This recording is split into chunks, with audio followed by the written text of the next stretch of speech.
Welcome back, Red Spotter. Another show in the Red Spotlight podcast. I'm your host, Alexis J. Soto, joined by Alexis Moreno, David Francisco, and Peter Martinez once again for another segment installment of our Legend of Korra series. Last time we reviewed Season 2 at length, and that was a conversation. And today we're back to review Has the that third one dropped yet? Yeah.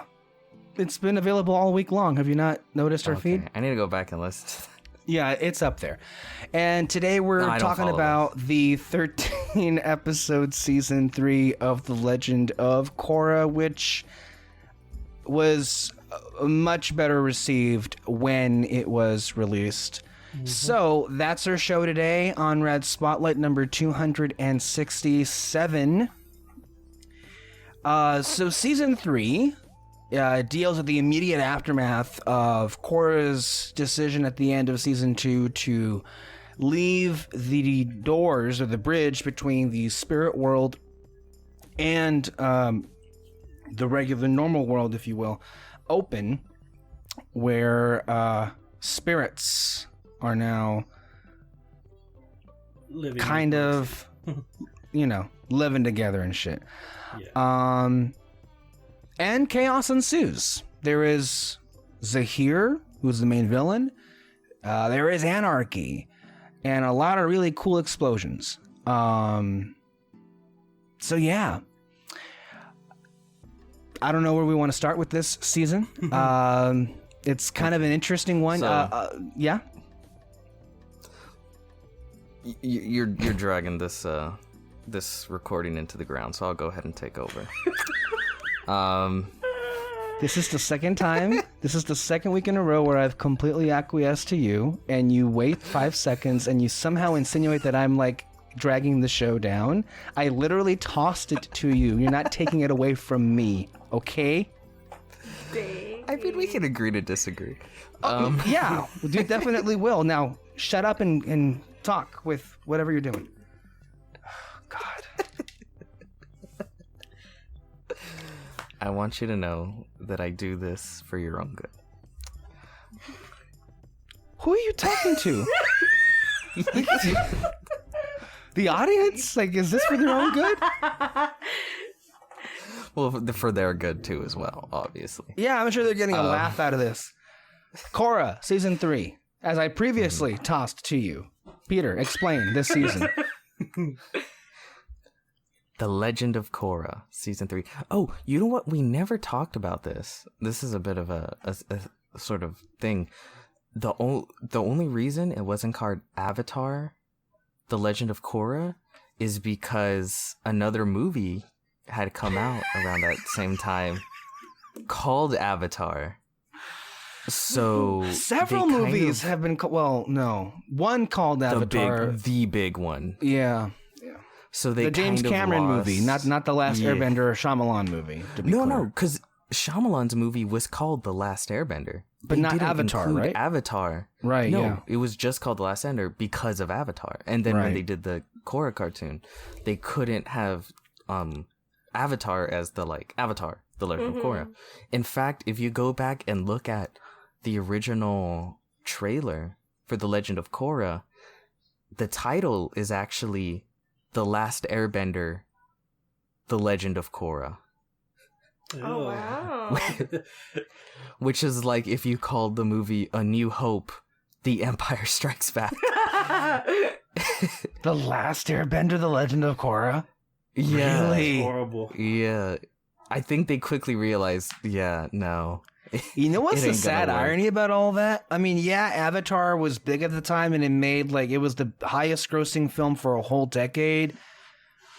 I'm not sure that really meant anything in the long run. If you look at where we are right now, when people talk about Avatar, 9 out of 10 times, I think we know what Avatar they're talking about. Yeah. When I hear Avatar, I think of I don't think of blue people. It's not James Cameron. It's not that movie. Yeah. I mean, maybe that'll change when the movies come out 2043. But when? If they'll probably need to do some reshoots by then, but summer 2054. But yeah, that was just something I remember I wanted to address like back in the first episode, but I've completely forgot about it since then. So yeah, that's a neat little trivia. I mean, that is an interesting question. It hasn't been addressed, and I always wondered myself why Avatar wouldn't be included. Because if it were like made today, it definitely would have been included in the title.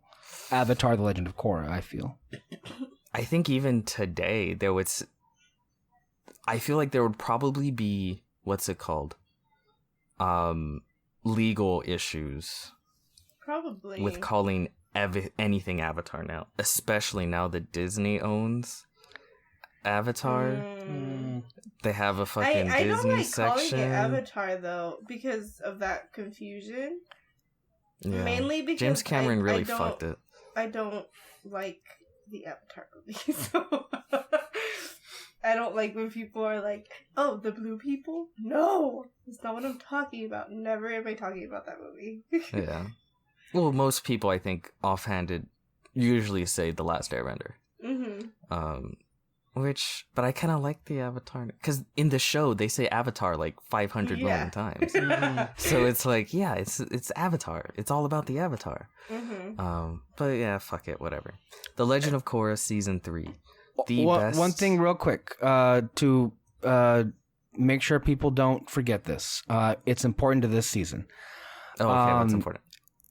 I think it was about a third into the way of the season, or maybe a little over halfway. The show was pulled off the air, and it was exclusively premiered on Nickelodeon.com. That will be a big thing in regards to the lackluster, not lackluster results of the quality, but perhaps on viewership, as there was none because it was pulled off the air while it was like racing toward the end of the season. So that was a big fucking thing, and part of why people feel that the show was screwed over by Nickelodeon. To be fair, I think most households at the time viewed television through Nick.com. Did they?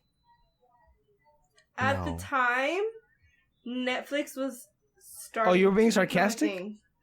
Yes. Okay, I was like, you sounded so fucking serious. That's not sarcasm. You were being dead serious. But that's what makes it so funny. Fuck off. At the time, Netflix was like starting to become a thing. So that, I think that also might have gone into effect. They were trying to be like, hey, this online thing works. Throw it online. To be fair, I did watch all of The Last Airbender on Nick.com. I that is where I watched it. Yeah, I watched some of it because I remember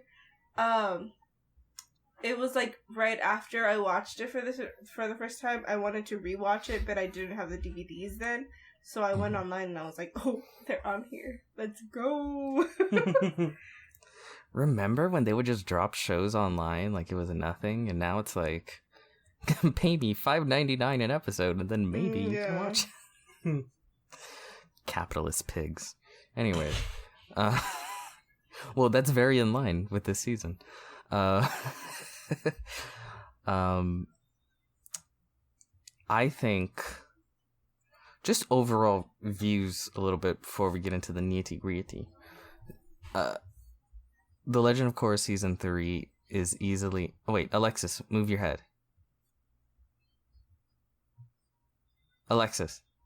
The other one. Is he moving? Yeah. Yes. Wait, Alexis, say something. Yeah? Okay, there you go. God, you're like a robot. Fuck. Oh my god. Move every once in a while. See, this is where I get so frustrated. You criticize me when I lean back, and you criticize me when I stay in place. Like, what is it you want from me? Well, because I'm talking and you're like... I'm You're just so listening to still. you.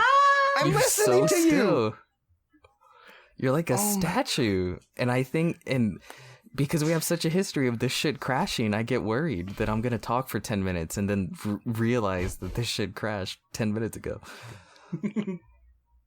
At least blink. You got to give me a blink. I was waving at you. Did you not see me? I was waving at you. Oh, okay. Thanks, buddy. Okay. The Legend of Korra. God. Well, Go. I swear we're going to review this eventually. The Legend of Korra, season 3 is, to me, easily the best season of the show, and some of the best shit in like the Avatar non-blue people universe.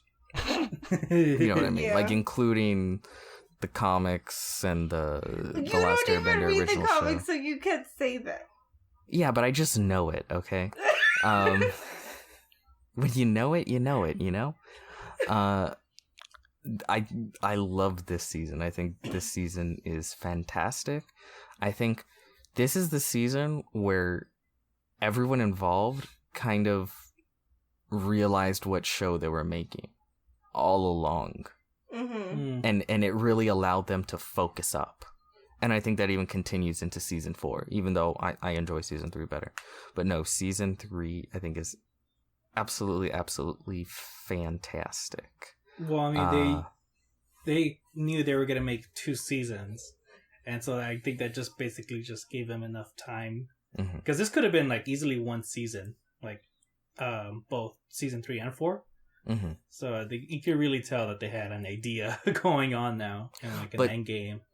They could have just made both seasons one story. You know what I mean? Yeah, but they didn't. Yeah, because they knew at that point what they were doing. And again, season 3 and 4 really tell me like, okay, some of the roughness in the first 2 seasons is entirely because they got fucked over. Yeah. Because season 3 is firing on all cylinders, and even though it's still very different from the Last Airbender, it's different in an excellent way. Whereas before it was really good, but it was kind of like faltering, and you sort of left yourself wondering, okay, is this faltering because it's not the same, or because what it is isn't as good as it should be? And yeah, I you can tell that like once they hit this season, you're just kind of like, okay, yeah, this is what I've been waiting for. So yeah, I mean, your guys' just general season 3 feelings.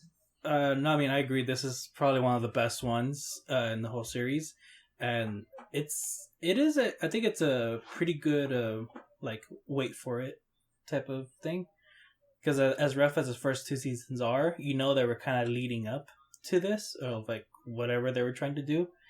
Because again, they were told that they were gonna get like a movie or a few shorts after the first season, and so like you can see little things set up in the first 2 seasons. So like the first season, people were wondering like, why was she locked up for 13 years instead of traveling the world like the Avatar should?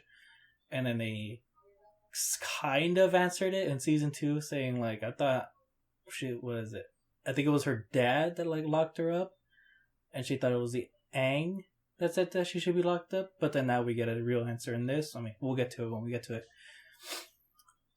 But yeah, but everything about this season, like, it's really great. I don't think any character was kind of sidelined. That too. There's so many more characters added onto this on top of what we already had. But they're also done well, though. Yes, I love all the characters here. Alexis M. Soto, how did you feel about season 3? I completely agree with the consensus of the season so far. I feel that this was the season where I felt like, okay, I'm all in. Like, I liked season 1 quite a lot. Season 2, I think, overall was a disappointment for me, because I wasn't sure what was going on here, where season 1 was so strong and season 2 was so disorganized, if we're being charitable. And so when this season happened, I was watching it, and then I'm kind of at a loss for words. Peter has kind of already said it. Like, yeah, they think this is a show where it's hitting its stride. It is firing on all cylinders, and it's kind of like when you watch a show grow, and you're with it, but when you notice some seasons, as you know, the show grows, are are getting a handle on this, you feel like the show is just having this new swagger, like this new confidence to them in terms of like they know what they're doing and they know that they're going to deliver on this with the potential of this season. I thought it was great. I really did. I think Sahir is, and I hear a lot of talk from a lot of people talking about Korra today about him being the best villain of Korra. There was a lot of good villains in Korra.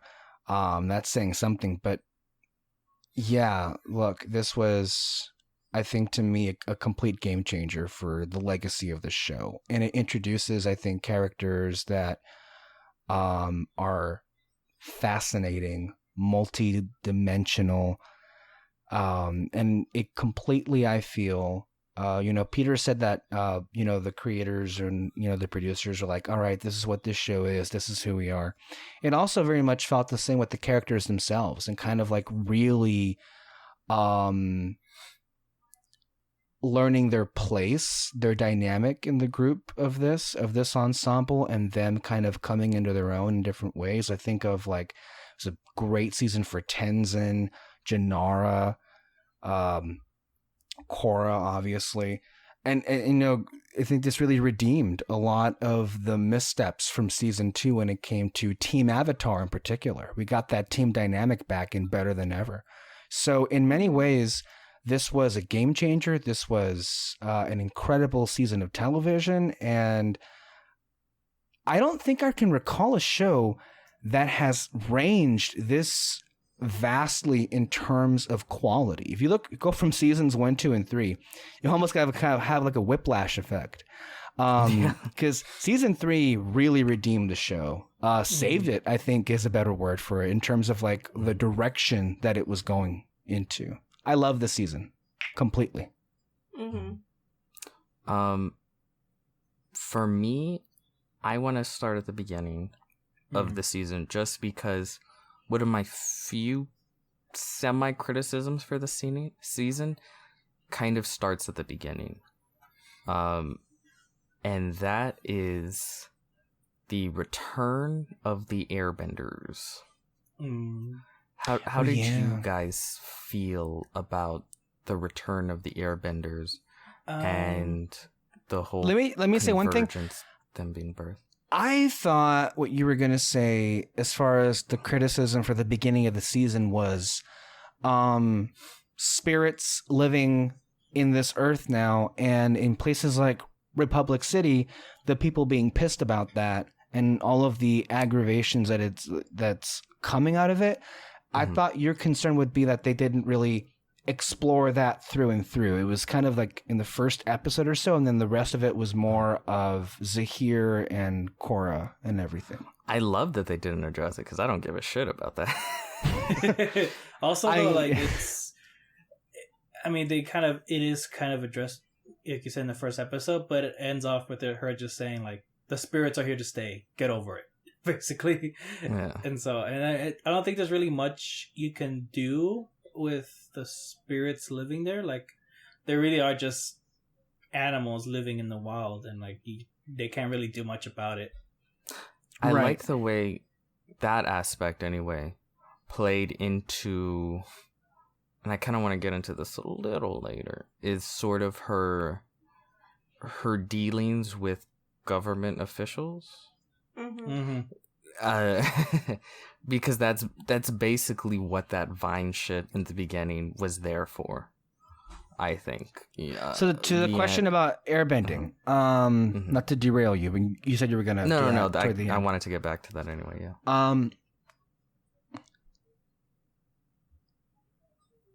I didn't really have an issue with it. Okay. I kind of I really just, you know what? All right, I guess this is happening.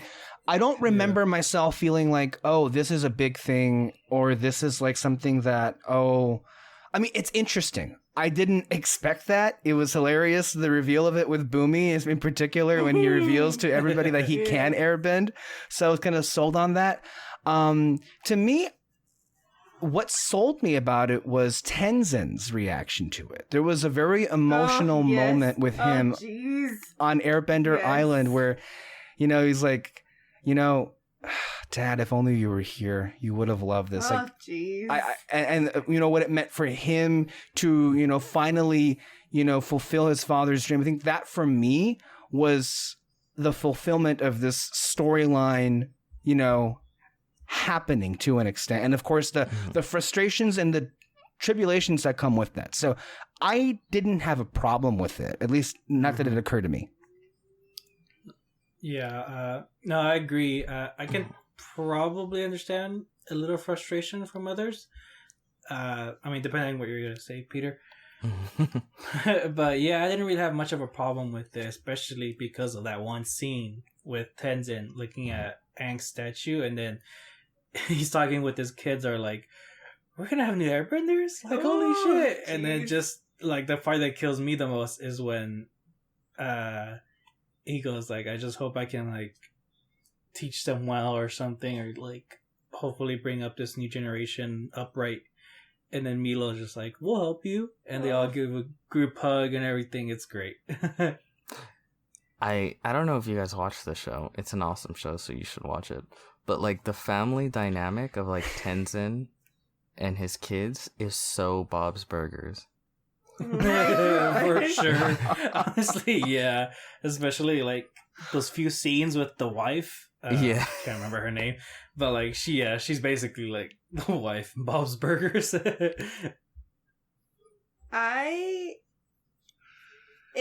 Like how David said, I understand if like people were like thrown off by it. But again, yeah, because we get those scenes, I think that it's totally worth it. And then it's also just like, I mean, I'm kind of throwing in like the comics in there. So in the I mean, this is like spoilers, so sorry. I don't even remember which comic it is though. But in one of them, they do mention that some people from that lived in the air temples were able to escape and were like refugees into Ba Sing Se. Yeah, to Ba Sing Se. So that's why a lot of the people that they go look for are in the Earth Kingdom. And so they go and hide, but like over time, I mean, because if you think about it, this is like 100 and something years, like throughout the generations. And because they didn't practice it, they kind of lost that, like, the ability to airbend. Mm-hmm. And so with the spirits, it obviously, like, whoever can... Or descendants. Real survivors. So I like that they do take the time to explain it. Obviously, it's in the comics, so, like, you do have to, like, get out of your way to do that. But I like that idea. Like, I like that story, that actually did happen. Mm-hmm. Maybe if that was in the show, I would feel a little bit better about it. Yeah. No, I understand. Ultimately, my issue is that I am racist against airbenders, and I don't want them coming back. Oh my god. No. Oh my god. No. That was a joke, people. Airbenders aren't real. My issue with the way they handled that is, I feel like from The Legend of Korra to The Last Airbender to the comics, which I did not read because I am too cool, they've always taken such, despite being a child's property, such a real world approach to these issues and also the ramifications of these issues. You know what I mean? The real world issues that arise with war, with genocide, which is basically what happened to the airbenders, and sort of don't shy away from the realities that these issues bring up. And that's especially what I like I kind of liked because they kind of touch and go went with it in season 1 and season 2, but really like how they ran with it in season 3 and season 4. Just addressing these real philosophical, political, spiritual realities and how they play out in the show very similarly to ways you would see them play out in the real world. And I guess what I don't like about it ultimately is genocide is real. It has happened in this world, and the ramifications are enormous, and they're long lasting, and it can take many, many generations to sort of grow from what used to be.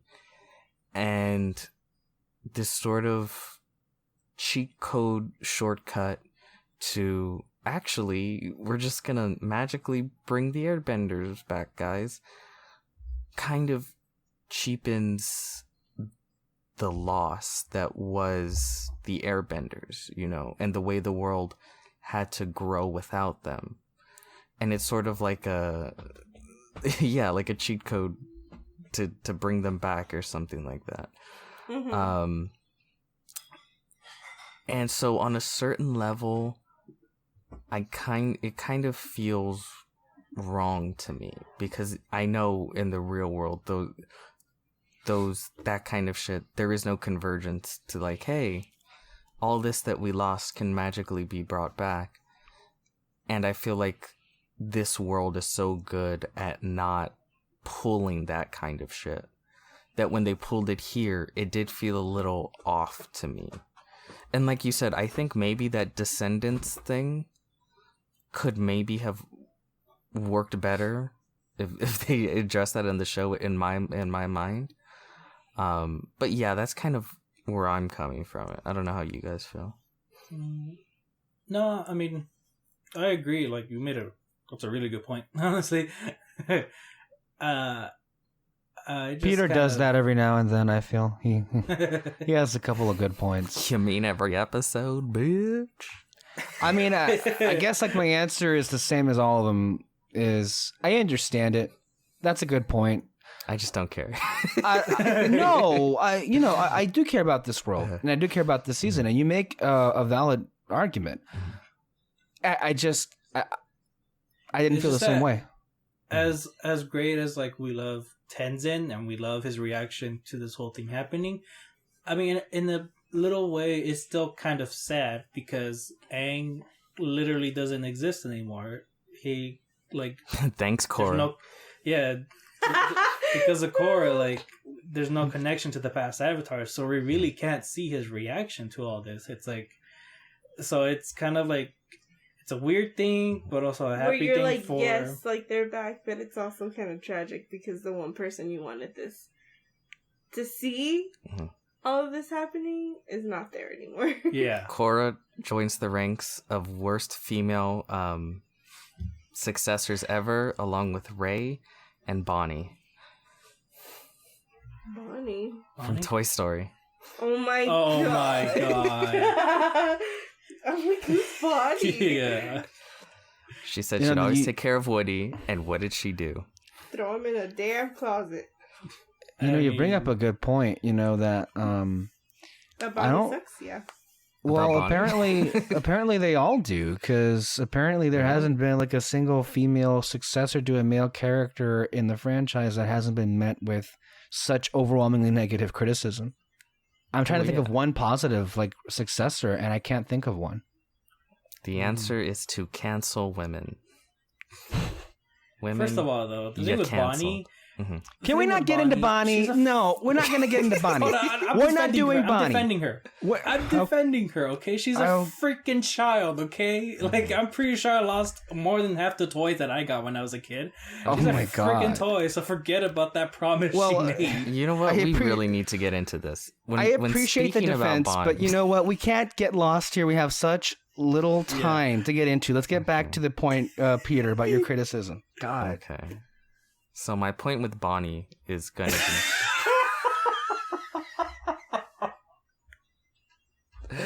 be... Okay, so yeah, that's sort of my criticism, and it's funny because I feel like the return, like there's a lot of the first episode that I'm just kind of not feeling in season 3, and it almost feels like the tail end stank of season 2. You know what I mean? Like it's slowly just being wafted away for the awesomeness that is season 3.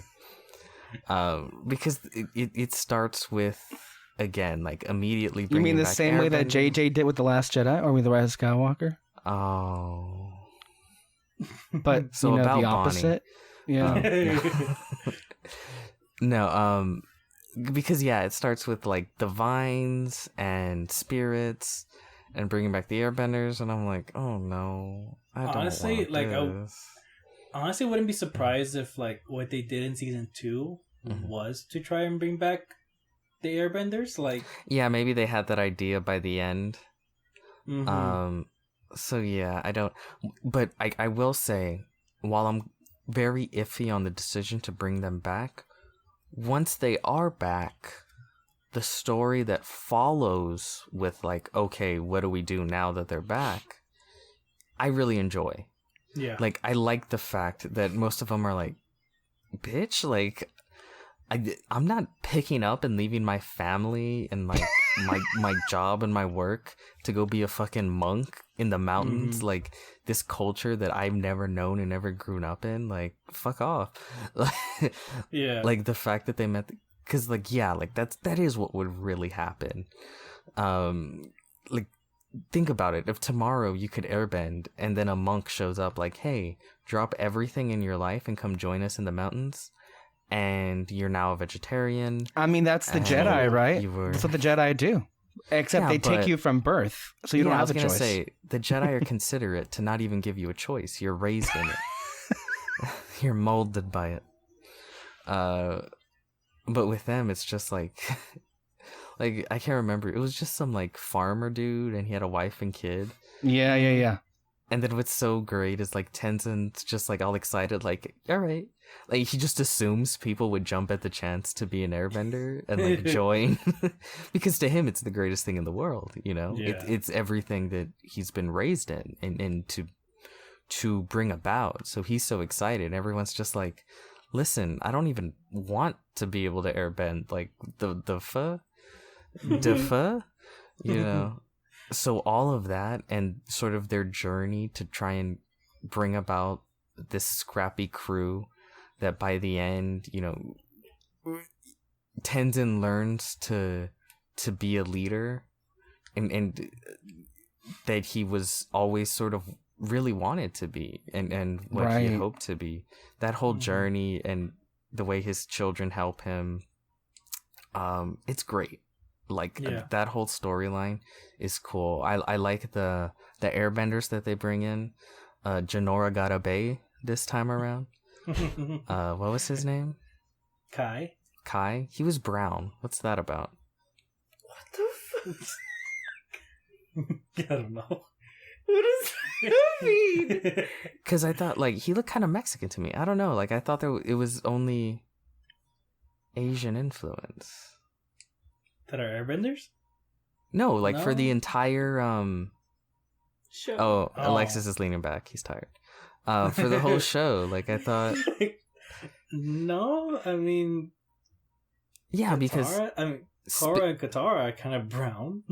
But, like, you know that they're not Mexican. That's, you know what, that's... Because if I'm remembering correctly, the Fire Nation is like Japan. The Earth Nation is like China. The Air Nation is like Tibetan monks, and then the Water Tribes are like the Inuit Yeah. type cultures. But then you had the one guy that was very clearly Indian in The Last Airbender, Oh, yeah. which I always found cool. But I always wondered, like, like, where's his land? Yeah. Um, Well, you also got to consider, though, a lot of people went to the Earth Kingdom, basically, to, like, get away. Oh yeah, that's from the true. Fire Like so Nation. many refugees and stuff. So he might have some It could be from the water tribe some or water tribe descendants in there. Okay, Mhm. yeah. I got excited for a second. I was like, there are Mexicans in here? something. But no. Alas, 'tis not our place. Please. Apparently, neither in America. It seems you listen to the president. So Oh yeah. Mhm. No, I really do like the part where he's trying by the way, to full convince people to disclosure, in case you haven't realized, all of us are Mexican here on this podcast. If that was in question, I feel, in case people feel a little bit offended by why Peter is so interested in Mexicans. I mean, he is one. My It's people. also Mexican Independence Day. Is it? Is I it? think. Is it? Yay. I don't I know. think. Shows anyway. what good Mexicans we are. I know. Anyway, no, but I like that montage of him trying to convince people to join the Air The Nation and Indiana everything. Jones montage. Yeah, Going it's through like- the map. and like my favorite one though, even I was like, okay, I would not join the Air Nation. It's like he's talking to like that chubby dude that's like eating a chicken, and he's Mhm. like, "We have a vegetarian diet," and he's just like, "The fuck, no." And I'm like, "Yeah, I wouldn't join either." He's like, we have to shave her head and da-da-da. Oh, but I love that scene later on when he's teaching them, and then the first guy, he shaves their head. And then, and then one of them is like, I don't really feel comfortable. And he's like, that's fine. It's optional. And then the guy's like, what? The one that got his head shaved. But I like what they did to it later on. Yeah, Oh my no. God, it Like, was even that great. built into, yeah, like later on when they're trying to save the bison. And he Yeah. feels it. And it's them becoming the Air Nation, you know, Mhm. you know, officially in that way. Like, yeah, all that stuff Yeah. is really cool. I really dug Mhm. it. But the one thing I really liked is when they put on a show to try and attract people, like, look at how cool Air Yeah. Nation, and then, you know, Tenzin showing off that he's Bae, you know, going shirtless. There's a lot of memes coming out of that, like, of that scene. It was so funny. Mm-hmm. No, but all that Mm. stuff is so good, and I really enjoy. Mhm. And I think about halfway through the season is when they split, right? Yeah, Yeah. because they finally get like a lot of people joining in, and so Tenzin was like, "All right, I'm just gonna start teaching these people right away," and so they split off. Oh, they go to Ba Sing Se to try and get The airbenders Yes. from the Earth Queen, basically. yes. Yeah. Mm-hmm. That's right. That's where That's shit starts to. That's where shit That's really what- goes down. Yeah, I know. Yeah, But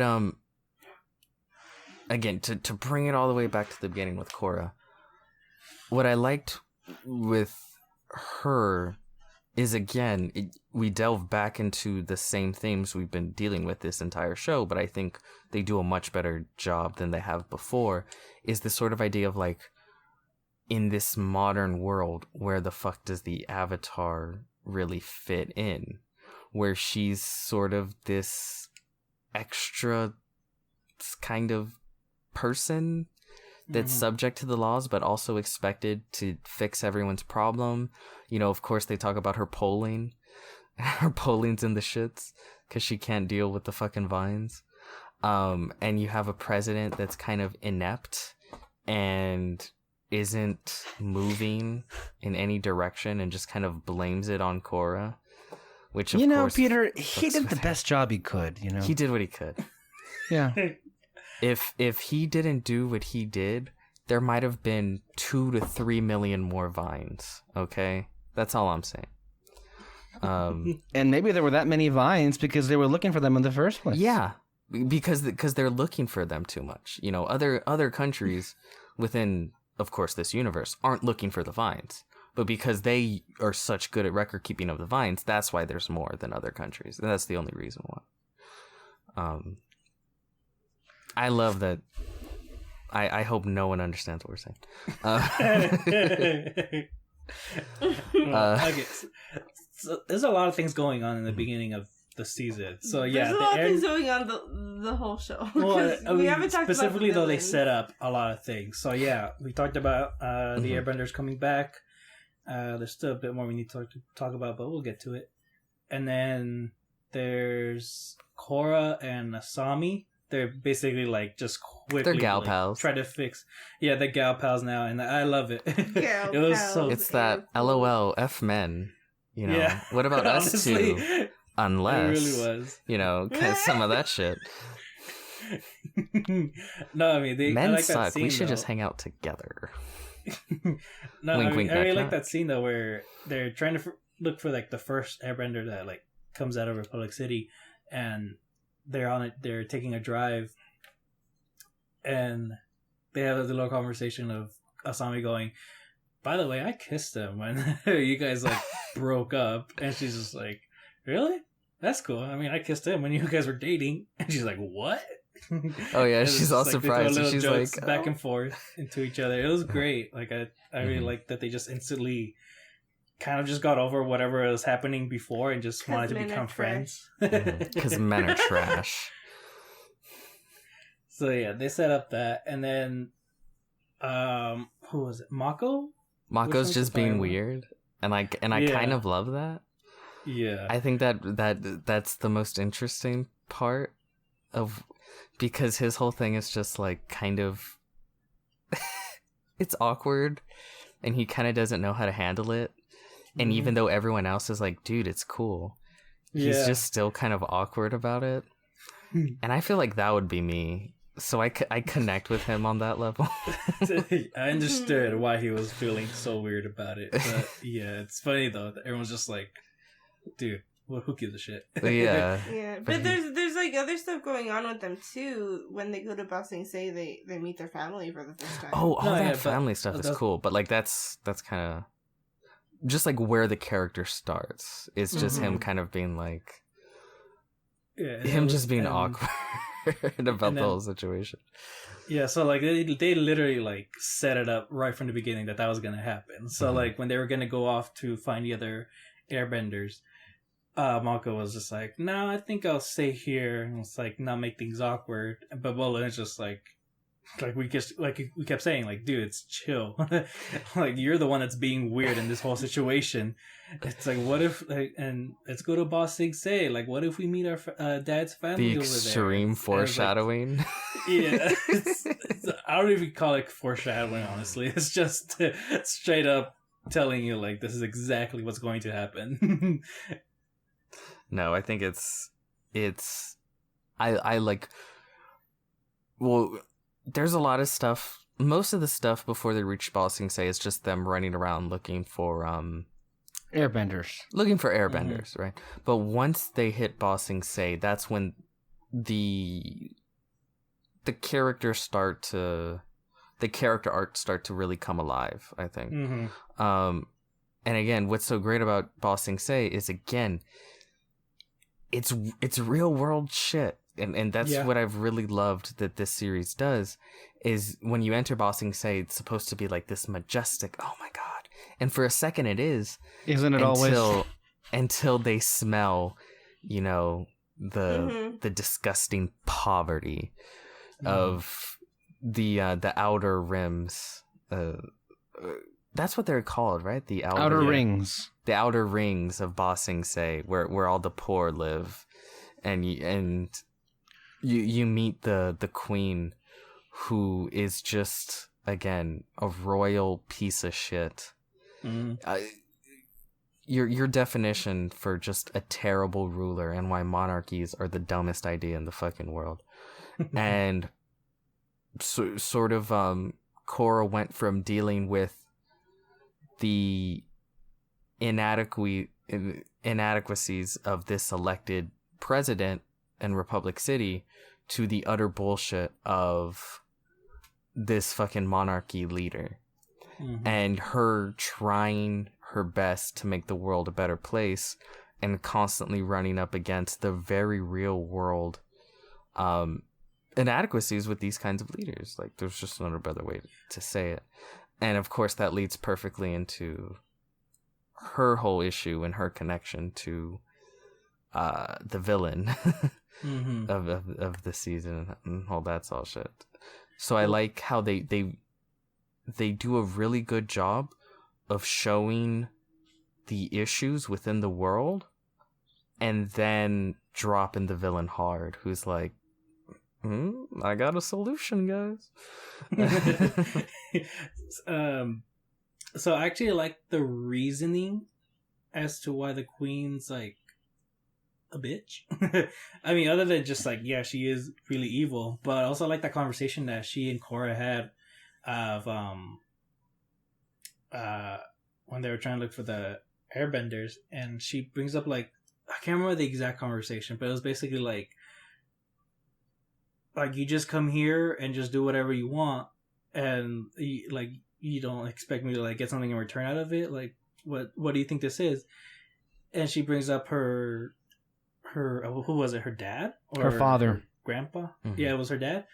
And how people took the Earth advantage King of, like, from his... the Airbender series. That was and how like people took advantage of his weakness during that time, and like she didn't want that to happen to her, and that's why she's kind of like she has like this front of like being basically just a ruthless dictator, which is actually really interesting because in the comics, mild spoiler, but like, you know, well, you guys kind of know this, but like when they were trying to get rid of all the Fire Nation people away from the Earth Kingdom, and some of them wouldn't leave, the king brings up that fact. It's like, I've spent too long in the shadows, and like I've showed weakness now because of that. I'm not gonna like let this stand. They're either out, or they either leave on their own, or I force them out. And like that's what he did. Mm-hmm. And so I kind of like, so that bit of the comics going into the Legend of Korra, like it's really, really interesting. I think we're beating around the bush here. And I think we just need to get to the topic that we all want to really talk about.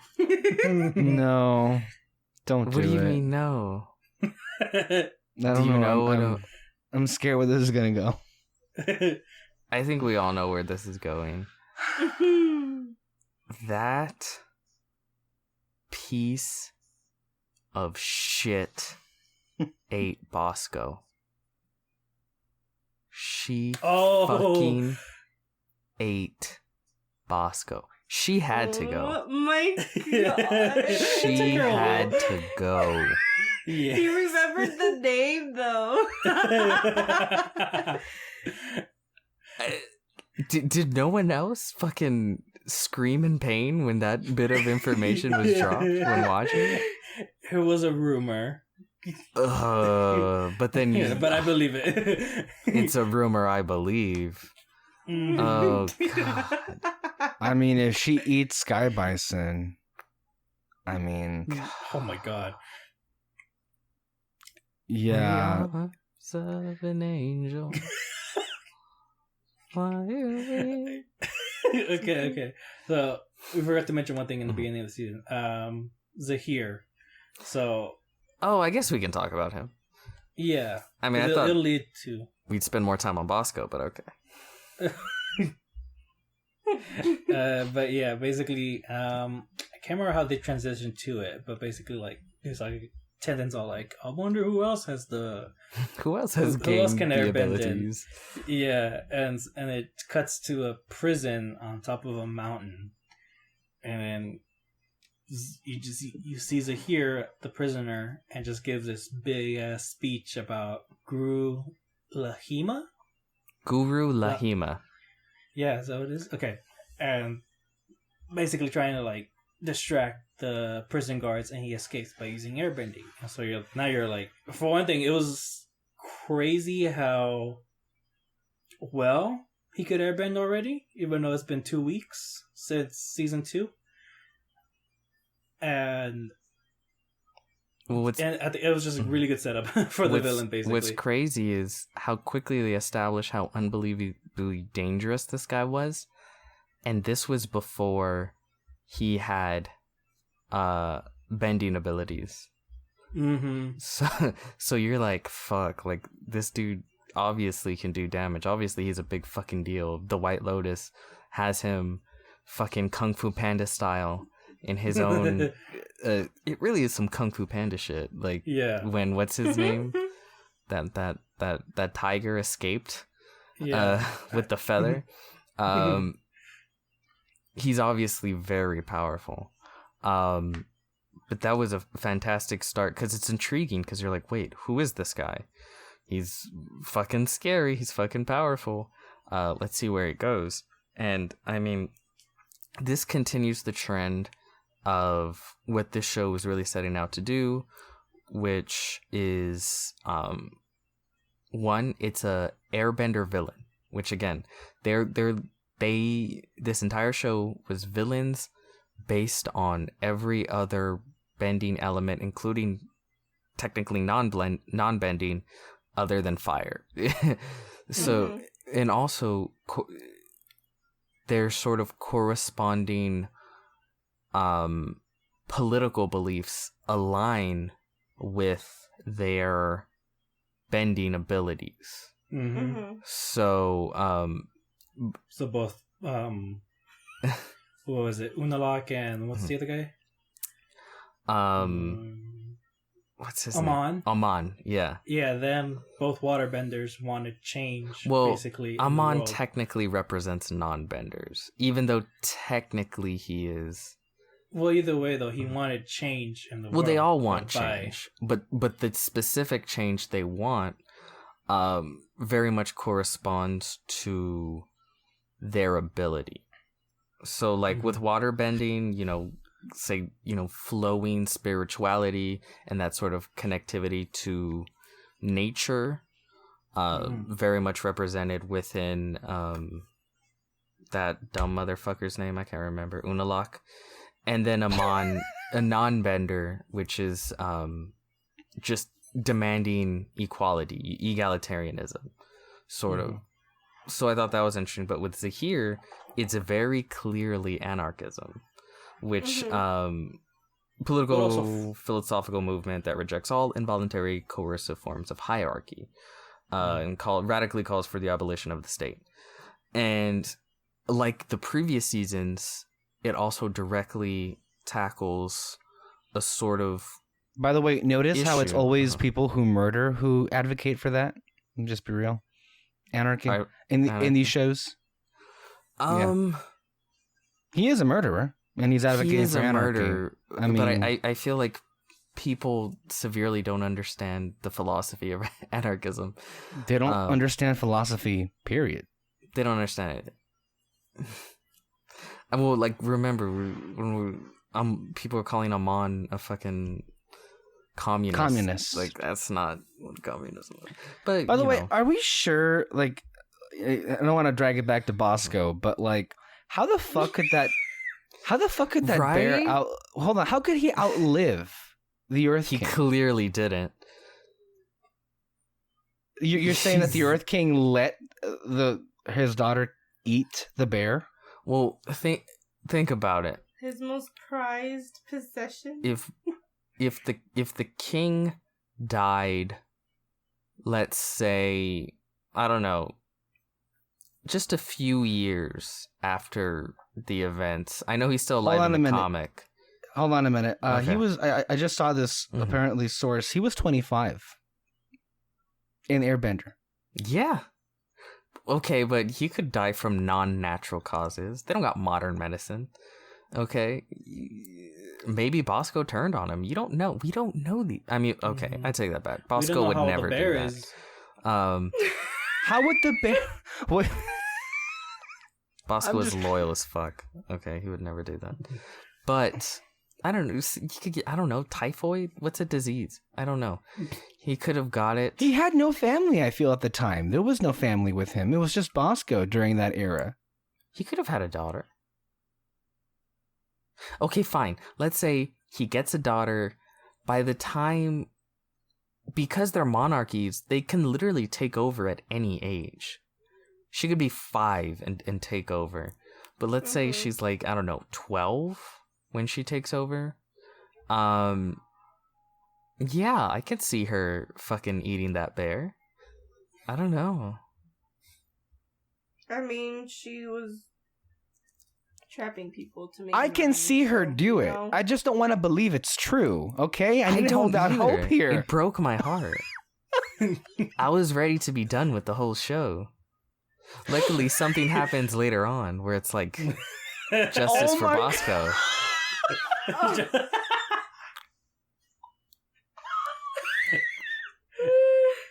Which, by the way, is so scary. But okay. I don't know. Let's not I get there was yet. I was cheering when that happened. That's Oh all. my god. Anyway, I want the so- special edition where Bosco's Force Ghost is in the corner. Da-da-da-da. Zahir wanted anarchy. So does Peter. Apparently. But no, because each of these seasons tries to address a different sort of societal issue that arises once you reach the modern world. And this one was, how does a modern society reckon with the inadequacies of monarchies and liberal governments? That, as the Avatar, the whole first half of the season, you have seen Korra, our main hero and character, run up against and not be able to achieve her heroic goals because of, the inadequacies of these different forms of government. Because anarchy isn't just, this form of government is better than that form of government. Anarchy is the argument that all forms of government, it's not necessarily government's the issue, it's hierarchy of power. Hierarchy of power inherently creates inequality, and because all governments create hierarchy, that means all governments are in form unjust. No one should have power of another person, so that in itself is really compelling for a fucking kids show. But also Zahir himself and the way he's portrayed, his mannerisms, the way he speaks, his squad, Yeah. uh, Are you trying to do the hand lady? no, I was throwing up gang signs. Oh. And oh yeah, like it's so fucking good. It's so good. And again, I've maintained from the beginning. Combustion woman. I've maintained from the beginning that this show is an action show. Which, can we talk about that moment where they go see her and Fire Lord Zuko comes out? Oh yeah. He has but okay, we need to take it from the fucking top, because again, he breaks out. It's fucking awesome. Dare I say, Yes. badass. And then he goes out. Zahir goes out and starts breaking out all his other posse, fucking an Earthbender, and they all have their own unique prisons. The Earthbender one is in the middle of the ocean, because of course. And he tosses him a rock, and he's fucking lava bending ninja stars around people. And and they're throughout all of this, they're never clear about their goal, but you can tell they're very sort of motivated, and it just makes you go fuck, who are these people? Especially Zahir. I love this line of it's where'd you get Disney power? It's a gift from the spirit, from what is it? From the spirits. Harmonic convergence. From harmonic convergence. I think it's a sign that our path is our true. path is true and just, wow. and it's very oh fuck, because it's not I'm angry at the world and I want it to burn. It's very much I have very specific goals and I'm calculated about it, and it just makes you go fuck, what is their goal? What are they after? Because they're not clear in the beginning what's happening and what's taking place. Then of course they break out the water bender from the Fire Nation, because of course they keep her in a fucking volcano to keep her, because she's so dangerous. But and again, so cool, the design. She has no arms, but she uses water bending as an extension of arms to free herself.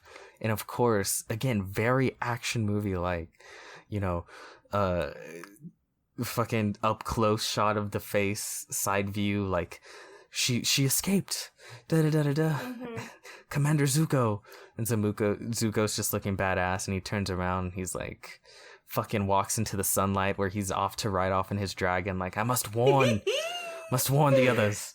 We You know? love to see it. Yeah, no. He's like, it's like, oh, who do we warn next? Or like, who do we get help from? It's like, I know where they're going. Like, I know where just they're head there going, now. the Water Tribe. And his dragon is so badass. Like, it has 4 legs, and they're like, it like the way he kind of like curves his like, I'm sorry. body and neck. I loved It's like, I loved how your thing was like, it's so badass. It has 4 legs. no, I Count was 'em, trying to 1, explain 2, more, 3, okay? 4. Like, I like the 4 legs. I mean, I know the other ones have 4 legs, but It's got like, I never really eyes and a think that mouth. because- It's so badass. but like, but then the way they drew him, like, he looks like all stoic and everything. Somehow the dragon, and it's just, God damn it. What I thought was funny was when he arrived to the Water Tribe and they were going to that prison. So Desna and Eska are now, I guess, in charge of the Northern Water Tribe. And when they go down to the prison, I love how one of them goes like, why didn't anybody tell us we had like a prison down here? That could have been useful. Yeah. Mhm. I mean, I guess it's good that they kept it a secret because goddamn, Oh my god. they're yeah. scared. Well, No. Winalock knew. But apparently. also, we made, or he made that comment of like, one time I said, No, he explains so- who the prisoner is and saying like, yeah, this person has a particular ability of like Combustion. basically making explosives out of her mind. And it's like, ironically, I hired someone like that to kill the Avatar. It didn't work. And then who was it? Desna or something? She's just like, that's fine. I tried to kill Korra. It happens. But like, I like how we went from like, oh my god, Zuko's bad, like he looks so cool and everything, into like this awkward little moment. yeah, with him. that's like the thing that people point out. Like, he's still Zuko and he's still like awkward. Yeah, he still has that level of awkwardness, and the way it sort of like meshes with these new characters. Desna and Eska, I don't know. I think it's cool, and then of course, Korra's dad. You know, he's the Southern Water Tribe chief, and he gets big play here too. Yeah. Oh, I mean, I don't know if this needs to be said, but like all throughout this, like the action scenes are fucking incredible. Like, Wow. the best. Oh I They're mean, the wow. best. There was this one episode toward the latter half of the season where I was like, holy fuck. This is going on for a while, and this is so great. This is so great. I'm talking about like the well, we'll get to it when we get to it, I feel. But yeah. I mean, yeah. All of the setup I think is great. And when we head to the middle of the season, we have a little back and forth, right? So we have them, they get to Bossing Say, and then they split up. Oh, Well, no. they don't split up, but they then head out to try and head to Zahir before he meets up with them. And along the way, they make several stops. And one of them happens to be, remind me, what's it pronounced again? Zaufu? Zaufu. Hold on, real quick, before we get into Zaufu, because that's going to open up a whole other can of worms. I know. And because I love it. Yeah, actually, we didn't really finish Bossing Say much. Like what happened? Well, even before that, just to talk about Zahir and his. There is no discussion of Bossing Say. Just to talk about Zahir and his sort of his groupies. Just the sort of like offhand conversations between them, just little one-liners back and forth really bring them to life in a lot of ways. Like when they broke out, I obviously don't know their names, but the Water Tribe one, she's like, oh, I'm flattered, you broke me out before you broke out your girlfriend, and these sort of one-liners they throw at each other. and they never come off as like evil, you know. Yeah, that's the thing. That's what I was gonna say. Like, they don't. I mean, obviously they are, because they kill people. Maybe so, their yeah. actions are evil. Yeah, but like they themselves, like they're so fully invested in what they believe, and like although it's not necessarily good, and they take it to the extreme, it's just like who they are and what they think. And They aren't like, cartoon villains. They come off yeah. as that's the regular point. people with just political convictions. Right. Yes. Yeah. One moment I think that captures that even better was when they capture, I think, Bolin. And Bolin's trying to like comically figure out their group dynamic, and then he was like guessing, "Oh, you two used to be into each other, and then this happened and that happened." And one of the guys was like, "You know what? That was pretty close." Yeah. Yeah. No, I like what he asked. It's like, oh, so you guys were locked up for 13 years? Like, what were you guys doing that whole time and all that? And then the water lady, she was like, I was just coming up with stories with the prison guards, like who was having girlfriend troubles, who was gonna miss dinner, who was, and like you get that detail, and also just that one part when they break out the fire lady, and like the water lady like climbs up, Yeah. the mountain, I guess, or something, and the fire lady goes, we could have just taken the elevator, right? And she's like, "Yeah, you're showing off now," but it simultaneously shows them as like regular human beings, but also implies this history that they all share, which further cements them as feeling like human beings. And it also makes it interesting where it's like these people are, one, unbelievably badass in their abilities, but two, don't seem evil or over the top. Like, what's their deal? It makes you very interested to sort of further explore these people, and it pulls you in a lot of action tropey ways. I really like it. It's kind of like what I think that Marvel tries to do with their villains, like very much humanize them, but like this one actually works. I mean, I was gonna say it's like I can only think of maybe like less than a handful of Marvel villains that I think that works. Yeah, maybe out of 23 movies. Black Widow, Disney Plus coming this December. No, I doubt. What's coming December? Black Widow. It's not. Go ahead, David. Actually, one little fact. So, I don't know if this was like in a comic after Korra, or where it came from, but someone kind of messed up, and the water lady, they like drew her with arms. Like, oh, really? Like, she looked really young. They drew her with arms, like giving like a peace sign on the picture.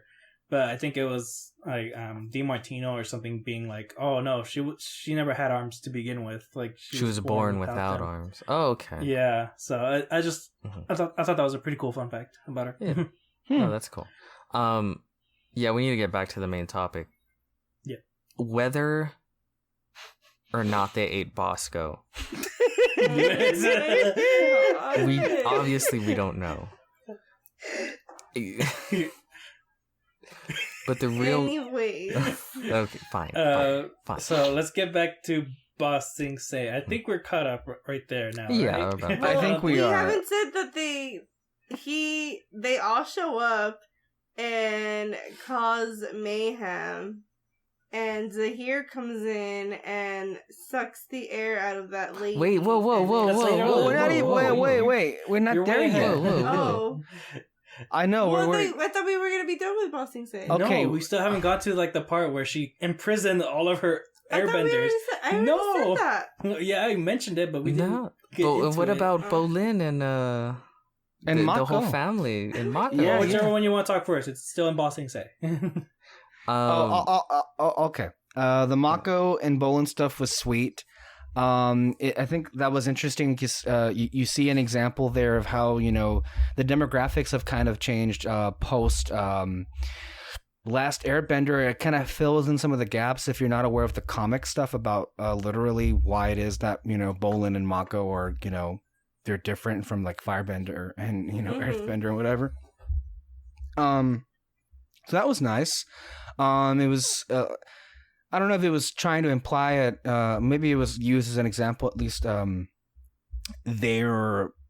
Their living situation, a little bit of the economic standards of the outer ring or whatever, and how many people lived in that small enclosed area.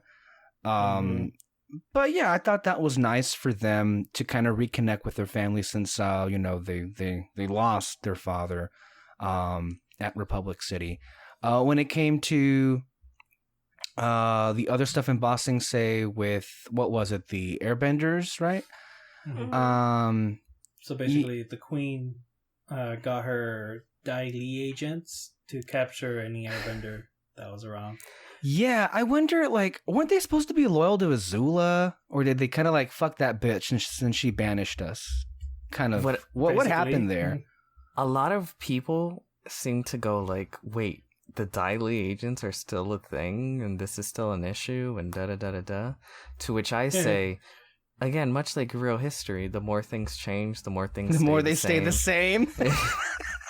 I mean, that's one of the things, right? It's like, well, we're back in Ba Sing Se, and it's exactly how it was last time. There's some real shady shit going on, and what do you know? They still got their stormtroopers right then and there. Yeah. And again, like, you can look at, like, there's so many times where, like, we look at a piece of media or a newspaper or someone discussing topics from like 50, 60, 70 years ago, and you could have maybe written that shit for it to come out yesterday. This does happen, and I kind of like the way this. That's why I'm kind of cool with the Dai Li still being a thing and coming in. Yeah. And it makes sense for the Earth Queen, right? She wants to recruit her subjects. Of course, she views them as property, as monarchies are, and she seemingly, I'm not sure if she says it outright, but she wants to prepare them for not to what happened to her father happen in the future. This may be getting ahead of ourselves, but I don't know if she's implying at a future confrontation with trying to reclaim Republic City, which a future villain tries to actually do. I don't know if that's planting the seeds for that, but it's there because she's pissed. Well, it's kind of, it comes to light that she very much wants to train them as her own personal, like, army. Like a loyal. She wants like a second Dai Li, a second Airbender Dai Li, basically. And that's basically what she's going for. Which, I mean, of course, that fucking piece of shit ate Bosco. Of course, she would do some shitty shit. Like also, going back to Mako and Bolin's family, I like that bit of detail where they talk about Kai being an airbender and all that, and they're like, oh, the Dai Li has been taking people and all that. It's like the queen's been taking them, actually. But then the grandma was like, oh, shush now. It's like, that's and then, like, so. she, like, kisses a picture of her. I love that. That's so great. And again, it's the what this universe, I think, does so well, because that's so true in so many of these countries, in so many of these ways, where you have people, you saw them, it's like 500 people in this one small little living space in a part of the city that's dirty and smells, and they're poor, but you still have these older people that sort of cling to these old ways. And she's like, well, no, I love the queen looks after us, even though the queen is basically could give less of a shit and is the reason for their sort of poor socioeconomic conditions. And even when their place is on fire later on, and what's the one thing she grabs before she escapes is the picture of the queen. And I think it's just so true to real life, the way those sort of things go down in countries. Maybe I mean, that imagery was, I mean, it stuck out for a reason. It kind of reminded me of like old Catholic grandmas who carry around with them, pictures and portraits of the Virgin Mary. Ooh, I thought you were going to talk about the Pope. Well, the Pope, my family's not big on the Pope. You don't really have any Pope people. But maybe your family has the Pope on there. Yeah, for sure. My family is all Virgin Mary, all the way. God, You yeah. know, Oh, yeah. Mm-hmm. yeah. Yeah, we have one in our living room. That's Catholicism But, like, for you. what- We got several people to worship. Who's you know? your guys' favorite virgin? Oh my god. I like Jane the Virgin, the show. Oh. I've never seen that show, but I can just imagine over your mantle a picture of the actress Jane from Jane. Okay. Oh my god. Yeah. Wow. But yeah, that I think that's what kind of made it real. Is really great. And then also, Yeah. their whole storyline is the first time that I actually really liked and felt invested in Mako and Bolin's sort of side story. Yeah. Like for the first time in the Yeah. entire series, where I'm just like, yeah, fuck yeah. Like I when it, bitch. Sorry, my cat attacked me. For the first time since the show started, when it cut to them, I was like, good. Like I'm really interested to see where this goes, and like I love that heartwarming moment between the grandma and Bolin and Mako, where she's like, I wish I could have met your mother, and because she clearly, like, the father left and they never, she basically never saw them again, you know, and they're there sort of crying, and Mako gives her the dad's scarf, and it's like a really touching moment. Yeah. No, I really like the story of their parents, of like how they got to Republic City and everything. It was really, really interesting and all that. But yeah, that moment in the end where Mako gives a scarf to his grandma, it was really nice and all that. Also, I think the place where that family is living at, I think it's the same place as Zuko and Iroh lived. It They looked were- similarly to it, and they were in the Outer Ring. I feel like in those Ba Sing Se episodes before, you know, they moved up to the tea shop, which we don't really know what happened to the tea shop, do we? We don't see it here. No. It's probably a massive chain. Well, Cabbage Corp, you know, ended up being a massive. Well, Oof. I know that he keeps it, like... Well, Iroh's dead now, right? So, like, I mean... No, yeah, but he does keep the tea shop. I mean, I know that we see it in the end, but, like, even in the comics, it shows up a lot that, like, the uncle is there and stuff, so... I don't know. I think he just, like, kept it small and, like, to himself. Mm-hmm. Mm-hmm. That's all I care about. It's a damn tea shop. You may Yeah. continue with your review. What's next? But yeah, so then you get a look basically inside the training, I guess, of airbenders in the Earth Kingdom. And so you had the whole team. So when they were trying to look for them, they find out that Jinora still is able to, like, go into a spirit or a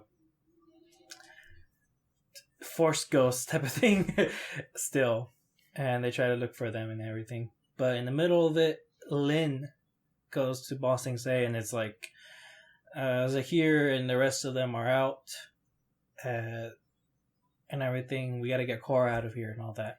But Korra's just like, the fuck? And that's when they finally explain as to why she was locked up for 13 years, and it was because Zahir and the rest of the group were after her, or tried to kidnap her, basically, when she was a child. And they caught them, but they don't know The who Red else Lotus. is, like, in...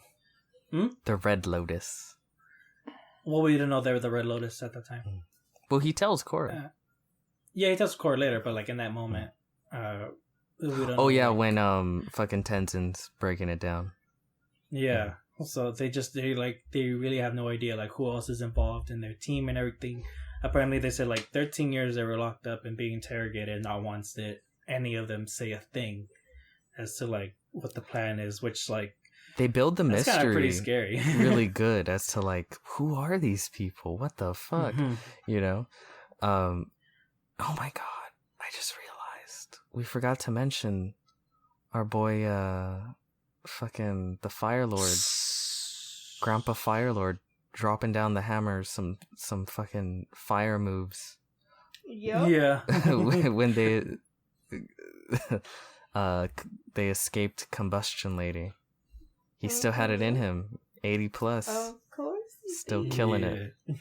That's my boy Zooks. I mean, that's an interesting thing that we see, and we see it with a different character in season 4, right? But like, this whole idea that everyone just ages differently. Like, this is literally Zuko 80 plus, and he is still throwing down. The oldest one. And meanwhile, Katara, I mean, she's around, but she really looks like she's, She really doesn't look slowed like down. She can throw down. Barely moves anymore. At least when we see her. But I mean, they're roughly the same age. Yeah, but they're the closest in age. Zuko was the oldest. Yeah, wasn't he? So it's like, damn. But no, he still throws down like a motherfucker. But yeah, no, the way they build the mystery of Zahir and his people throughout is really good. And then you also have that, I don't know if it happened yet, but we kind of, oh yeah, it did happen, and we kind of skipped over it. The way he goes to Air Temple Island to train to be a good airbender, and and he again, like he's studious and he's nice, and but he's also clearly very talented, and he won't shut the fuck up about the guru fucking Lahima. But there's that great scene where what's her name realizes it's him. Yeah. And then immediately Kaya, and then immediately throws down, like, fuck, Zahir. But like, that is such a Zahira move, to have such respect for the airbenders, to go there just to fucking train to be an airbender in disguise, and like not be malicious about it at all, just be like, yeah, like he was genuine, like he was genuine about everything he was doing. It's just his goal ultimately ends with it's not good. yeah. But yeah, I fucking loved it. Also, something about that fight between Kaya and Zahir. Some people notice that the way Kaya water bends, she has like these circular motions into her like water bending, basically kind of combining both water bending and air bending into her style. And she's badass, honestly. Holy shit. Like, she just kept throwing like ice shards at him over and over, and that was crazy. I love Aang's kids. Yeah, I mean, it's one of those things where well, of course, they were kind of, trained by the very best around at the time. Kind of their whole lives. They would be that powerful, know. For sure. But I also like that they're not the greatest ever. Right. You know what I mean? Like, their parents were important, but they're not. And that's okay, because that's just how it is in real life. Yeah. We know a lot of famous people, but we don't know a lot of famous people's kids. Because... What I liked, and I'm kind of going a bit ahead, but that fight between Zahir and Tenzin, what I really liked about it, though, was that Tenzin was actually winning. Like, he actually could have won the fight, but he got ambushed and everything. That whole attack, though, from every perspective, was incredible. Oh, yeah. No, we'll get into it and all that, but, like, you were mentioning how, like, they're not all the best, but what I liked about Tenzin was that he was being the best in that moment, but I kind of like to think about it as he wasn't the best because he's just the best. I think it's because he has that sense of duty, holding up he has that duty to like hold up the like Air Nation hold up the fort basically. Well, like, and like he kind of I think he in his mind he had to be the best in that moment. Well, like, Kaya and Boomy very clearly weren't hot around being like the best of the best, whereas with him, that shit was laid at his feet and pushed on him since he was young, and yeah, that whole shebang. Yeah. Where were we? Oh yeah, fucking. He got his So they- crash course in airbending this year, and then peaced out. I just think it's so funny. I think we can get to metal bending island, not island, city. What's it called again? Well, actually, Zao. Zao. yeah, hold on. Mhm. Hold on. Actually, we still didn't finish the Prison Break. For one thing, I like that the whole entire team worked on this, trying to escape. Break free the airbenders. Oh yeah. It's like, and it worked perfectly. Like you had Boomy, like kind of, in charge of it, I guess, like trying to like get everyone communicated and everything. Mm-hmm. They all separated to find Kaya and also the other airbenders. And I was, a cool team. You always get a cool team up, honestly, with Mako and Bolin. Just, I love it when they're both fighting together and everything. It's great. And then, the moment where they're all out, but the Dai Li agents are like right in front of them, and then all the other airbenders like work together with Korra and Tenzin to like hold them back by like just shooting a shit ton of air at them and everything, and then like they're all escaping. I think it was just a really cool sequence and everything. But also right after that, Tenzin is talking to all of them, and he says,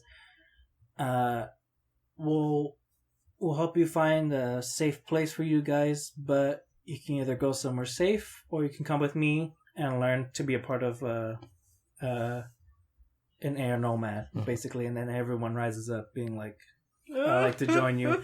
And then he gets all teary-eyed and everything. Oh my god, it's great. I love Tenzin so much. Like I said, Yes. I'm not hot on how they brought back the airbenders, but once you roll with it, a lot of just the story stuff is so good, and just their struggle to get there is so fun. It's so good. I really enjoyed it. And then of course once they get to Air Temple Island and they start to train, and just the juxtaposition of Tenzin all his life, this is everything he's loved, and it's so obvious to him, like, oh yes, like why, like I said, like why wouldn't anyone want to be an airbender? And to a regular person, it's like, I don't know about this. Yeah. And sort of, that back and forth, and of course all the kids helping, fucking Milo running them rugged. No, it was funny when he was teaching them, and he tells a story of this one guru who like went, I don't know, 100 days without eating or something, and like he's literally telling them like every single day that he didn't eat, like the story to all the other airbenders, and they're just like, oh my god. But it's like on day 90 he did this, day 91, and that's when they all like just like lose interest finally. So yeah, they really show just like how much he does love it, how much it's important for him. He is. I don't remember at what point of the season they say it, but I like when they bring up the guru Galima, or what's his name, the one that what's his name always brings up. Oh, Guru Lahima. The Tenzin is like, oh yeah, of course, Guru Lahima. Like of course he knows everything about him too. No, it was Kaya. She was like, it's like, yeah, I went off against Zahir, and like he brought up this Guru Lagama or something guy. It's like, I can't remember all those names and everything. And he's just like, Guru Lahima. Yeah, it's great. It was great. Yeah. Should we get to Zalfora now? Yes, Zalfu now. Basically, they get a call that someone in that city is an airbender, and so they go over there, and you realize it's an entire city made of metal, basically. And, isn't that every modern city? Well, I mean, this one though, that's like there's no color in this city. It's basically just all like gray metal. What I like about Zalfur is it's a genuinely new location. And so far, the only new location was like Republic City, which Republic City is cool. I like Republic City. But Zarfor is also a little bit more creative with the way in which it's presented. Like the entire city is sort of like these 3 separate metal, almost, they look like flowers. Yeah. And it makes sense that something like that would exist now. Yeah, and obviously it shows the advancement of this world, as matter bending has in the 70 plus years since the last Airbender, how it's spread and grown and become normalized across the world. It's really cool. And then, of course, all the character stuff they do there is really cool, too. So, like, you guys... Yes, we get to see the Bay Fong. The Bay Fong family. Oh my god. I love everything that has to do with Toph's family. I think it's great. The relationship of both daughters, I think, it's super interesting, and I love that, like, this whole thing of, like, them not being perfect parents and stuff, I think is great.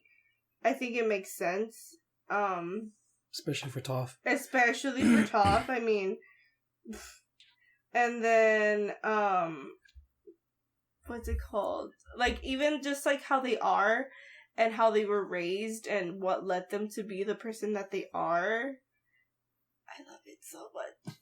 And what's the sister's name? Sue? Sue Beifong. So you meet her. Her family, I mean, she has freaking Skrillex as a son. Wild. It's those, like, she kind of represents those artsy fartsy overachieving parents. But she never comes off as, I think it could have been very easy for her to come off like you as an audience also hate her and, like, annoying, but she never comes off that way, which I think is kind of a miracle. She's like one of those rare, people in real life, and also characters and from these, in any show really, that, is in a very comfortable and powerful position, who has access to any kind of privilege whatsoever, and yet she's also a good person. Hey. Those don't exist. Fake. But her whole deal between her and her sister, like you said, you really love everything with Toph and her family. I agree. And again, it's one of those things where it's like, well, of course it would turn out this way. Because when they talk about sort of the way their family life was, Toph was unbelievably hands-off. Because the way she grew up, her parents were, overbearing. So she's like, I don't want that for my kids. So she took the extremely hands-off approach, in which case, Lin sort of, in an effort to impress her mother, was very clearly like the good child that tried to do everything right. And her sister took advantage of that freedom to do everything wrong. And that sort of sparked resentment between the two, and Toph never really addressed it or came to try to fix it. Or try to deal with it, I think is the best way to put it. So of course that's what, and also I think it makes a lot of sense. That makes sense too, because Toph is not like a people person. Yeah. So she would not go out of her way to try and fix these situations. I was going to say it also makes sense that she never married and had 2 kids from 2 different dads. Yeah. And it's like, that was the crazy part for me. It's like, oh my god, like Toph didn't have a good marriage and actually had 2 kids with 2 different people. Like that was actually really surprising for me. Oh, to me, I was like, it, oh, that makes sense.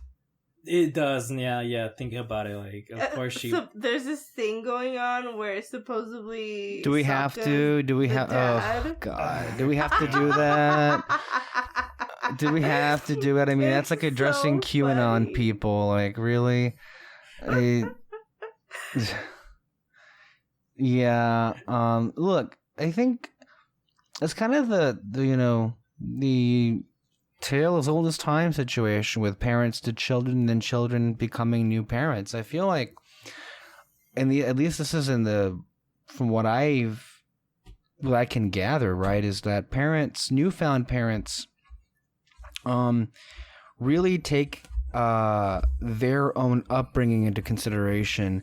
And a lot of times, newfound parents have a tendency to overcorrect from what they perceived were wrong ways in how they were raised. And in fact, they do the complete opposite of how they were raised, but perhaps to a new degree of fault. For example, I know one of my friends who is a parent, and who he told me that he really goes above and beyond to give his kids everything he literally couldn't have, and sometimes to a fault because they expect certain things, and he feels that in some areas he may be causing new problems, but he still feels that he is, making up for things that he himself couldn't have when he was a kid. And so I just feel like that's just a very real thing about parenting, and that there's no such thing as perfect parenting.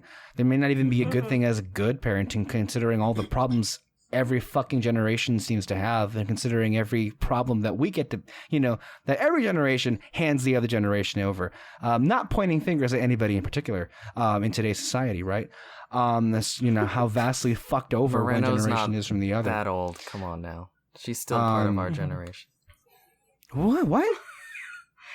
That I'm old. Oh, well, I mean, I wasn't I thought talking you were about talking you. I was her. talking You're about talking something about the else in previous general. I thought it generation. was you mean the worst generation, more like it. If we're talking about that. Why But are you talking Moreno so much? She was part of the greatest generation. I'm not talking to her.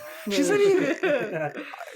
She's irrelevant in this discussion. I'm talking about the overall. She's not a parent. None of us are parents, so it's not that. The thing is, so far as we know. did people?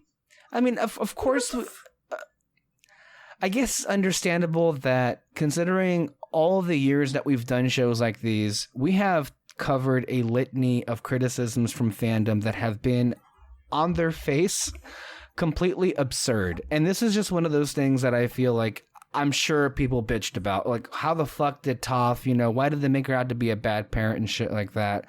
And I'm like, I hate people so much. We can never have just a fucking nuanced discussion for once and talk about, have a real, honest conversation. Everything has to be in such fucking black and white, and you're this or you're that, and fuck off. Mm-hmm. That's my TED Talk. But I like just kind of everything. Sorry, everything they build up as to why she Get him some fucking water, Alexis. Sorry. As to why she raised her kids the way she is. So her parents basically closed her off from the world. She didn't want that, but also she had a lot of stress in her life because she was chief of police. I love that flashback of Sue basically getting arrested by Lynn, and she's talking to both of them, being the fuck were both of you thinking in any of this? And she ends it with her basically taking Sue away basically from Republic City and hiding what she did. And I like how the way Sue was raised affected the way she raised her kids. So she mentions that my mom gave us all the freedom in the world, and I wanted that for my kids, but she also trapped them basically in this city. She literally built this city and wanted to keep all of her family together because she didn't want to abandon them, I guess, the way kind of what Toph did with her. And so I love just how much that affected her. and her parenting. And what was I gonna say? Oh, and I love how they use that flashback to kind of like show Sue and Lynn's How they were when they were younger. But also like just kind of how they dealt with it, basically, that situation, especially Lynn. And I like that scene where they finally work it out, basically by fighting. The Korra's just like, should we stop it? And Bolin's just like, you don't have siblings, it'll be fine. Just trust me. So yeah. What are your guys' thoughts? How they dealt with their family issues? I love that scene because it had a very oh shit moment where she was like, "You're just old and bitter and alone, and no wonder Tenzin left you." I know. And then that's when you're like, "Oh no." Like, she really hit her to the core like only a sibling could. Or Only a just makes- sibling could. So it just makes you go like, oh fuck. So you knew shit was gonna go down after that. Oh yeah. And I What a bitch. and I really liked the way how after the fight was done, it's like all those years of resentment and anger were just sort of excised from her. You know what I mean? Particularly Lynn, and sort of this. She had a Zuko moment. Yeah, she had she Yeah, very much she really did have a did. Zuko moment. And her sort of relationship with her niece. What's her name? Bolin's new squeeze. Oh my. Oppo. Opal. Opal. Like APOPAL. Opal? Yes. Opals and bananas. Oh my god. Oh my god. What happened tonight? Damn. It's almost trauma night. I mean. Oh my god, that was so funny. Okay, sorry. Continue. I didn't name her. That's all I know. I like, cause fucking Lynn was cold. Like, what's her name? Popo tried to come in and be like, "I'm sorry about everything. Like, please, like, be cool."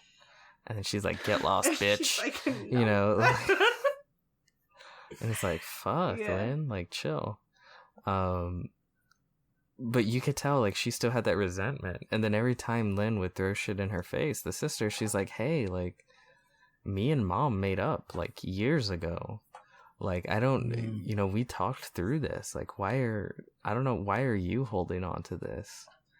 And, like, that's where she got her fucking scar. Oh yeah.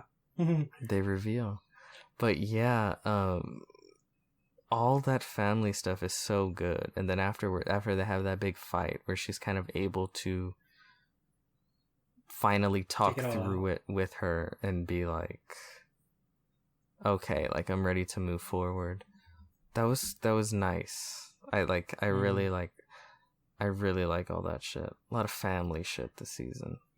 Yeah. No, Yeah. I mean, I actually do like it though, because it was less talking, more fighting. But I like how, like, once they let everything out though, like, everything was fine. You know what I mean? Ella and I, like, we kind of argue a lot, but it's just like somebody will say something stupid, and then We'll one laugh of us about will it. laugh, and it's like, okay. Yeah. So like, I kind of like how it is dealt with. It just kind of like it's fast, but also like, yeah, that's a sibling thing. Like, you just let it all out and then get over it the next day. And also, I think it was kind of funny the way they shot it. So she was asleep for like 15 hours or something, and they go to her room, and who was it? Mako, like, tries to wake her up and everything, but she just comes out and she's wearing regular clothing basically instead of her police uniform. And then She's usually who she talk- rocking a wife beater. Yeah. Oh, what? Tank top. The tank top. Oh, yeah. That But yeah, it's name mostly just that that. name may He be didn't know what that outdated. meant. I don't know. I was like, He's like, what the fuck are you talking about? That's a very old reference, and I've always wondered myself, why the fuck do they call those wife beaters? I mean, Oh. like, Are you sure you want to ask that? I mean, like, I know the implication there, but like, why? Why the fuck would you call something like that and then like Yeah, normalize that into Like, I society? in hindsight, maybe not the most PC terminology. Yeah, no, like I knew you were talking about a piece of clothing, but I was like, what kind of He's like, fucking what? clothing is called a wife beater? Like, it's like, what the hell? In my defense, like, that is a very widely used. Yeah. I think I've heard it, but like, I just like it was hard for me to process. Like, the fuck kind of clothing is that? Especially because like what you meant was tank top, and I was like, oh yeah, I know what that is. Listen, Okay. I can't fix America, okay? I don't know what to tell you.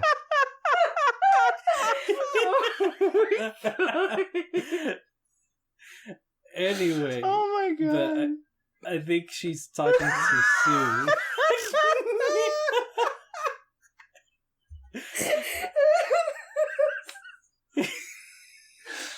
This show has gone off the rails at this point. I don't know what happened. So I think Fucking she wife talks to beater! Oh my god! She's talking to Sue, and like, yeah, they talk, and they're like, hey, we're like, forgive and forget type of thing. And I don't know why I find it funny, but like, it kind of like, they make a shot of her face, like all smiley and everything, like, oh, she's over it now. And it's just like, I don't know why, I find it funny, like the way they like animated that scene. You know what I found funny in that whole situation at Zafu, is the dinner scene. Everyone was just so like varying degrees of awkward to uncomfortable, especially I think maybe no one more so than Lynn. Like, well, fuck this shit, and have to eat at a fucking dinner and everything. Like, look at all this pomp and circumstance and shit. And it like this all leads to like obviously a blow up there, because I mean you obviously can't have nice things, and you can't have one nice fucking dinner. But I think like to me the part where it was like so hilarious was when like freaking Varric walks in out of nowhere, completely like out of left field. And he fucking just like pulls up a chair and like casually starts talking, and everyone's like, what the fuck? What the fuck are you doing here? Like, didn't you like? And he's all in Varric's acting like cool and shit, and like meanwhile like Mako is like, hey, what the fuck? You literally like tried to kidnap the president, and you broke out of prison and shit, and now you're here, and like, and literally, you know, Varric is just being all nonchalant and everything, and this was like the fucking trigger, and Lynn was like, what the fuck? Now you're hosting criminals here? And then she pulls it, and then she just like, I think she gets up, smashes something, and then walks out the dining room. Mm-hmm. So that's how I would do it. Also, I like how they explain that because of what Varric did, Asami gets like all of the company basically now, and so that's why she's still rich. You need a way to keep her rich. what does she say? You're harboring a criminal now, and then she walks out. Is that what happens? Something like that. But I like how she explains, like, dude, everyone here was a criminal once. It's like, our chef here was a pirate. So now, like...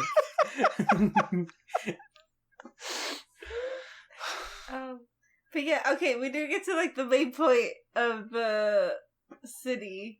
They basically, they go because, Opal... Oh my god. She can airbend, and but also Mako learns how to he tries to learn how to metal Bolin tries to bend. metal bend. Bolin, and then Korra, she does learn how to metal bend. Bolin couldn't do it. But surprise for later on. So that's basically it for that, and then they like, I think from there they go off to the air temple, right? They get attacked. there. Oh Yeah. yeah. Like Yeah. right before they were going to leave, they get attacked by the group, and By the Red Lotus. we don't know that yet. Well, how did it happen? I can't remember. Oh yeah, they They like snuck into the snatch city, her in which her is- sleep. Yeah, Some hood they shit. do that. And then this like huge. Oh, I remember now. Bolin gets woken up Mhm. by Pabu, and like he looks out the window, like they're literally carrying her right there, Like It's just Santa Claus. "Ah!" And he's just like, "Oh my god, they're taking Korra!" It's like, a giant fight happens. You just got everyone there just going up against 4 benders out of like how many are there? Are they of them like 10 of them going after them, and they couldn't do shit. This is what I feel though when like this the Legend of Korra in comparison to Avatar, The Last Airbender, is basically like an action show or even like a superhero show, cuz most of the action in like The Last Airbender, it's like Star Wars, you know, you have this empire that controls everything and you're fighting back to, you know, tear down the empire. Whereas with Korra, it's like, no, like the world's pretty much cool, but you have these instances of basically like fucking supervillains that are trying to tear down the world and you gotta stop them. So you have, but it makes for cool, interesting, different kinds of bending action scenes where you have, you know, the fucking Power Rangers trying to steal Korra, and they have this whole city, you know, Zaifu metal bending city trying to stop them, and so they're trying to get creative with how to escape with her. They have the fucking lava bender like create a zone around them as they try to escape through, like, what was it, like a ladder, or they're trying to go up high. But it creates interesting action scenes. And what's her name? Lynn's sister. What's Lynn's sister's name? Sue. Yeah. Sue, she's really fucking good. And everything with her is so good. And I like the scene where it's like, fuck, this combustion lady is just fucking us up. So Bolin had to like knock her in the head with the rock, and they had to like time it perfectly. And it's cool shit like that I really like. They set that up. Yeah, when they were training. Earlier in that season. Were they training? Oh yeah. They were training, and like he hit one of Sue's kids with like a little pebble. Which then led to that, and so it was really cool. But I like that whole sequence though, where they're like, okay, let's take him from above, and they're on top.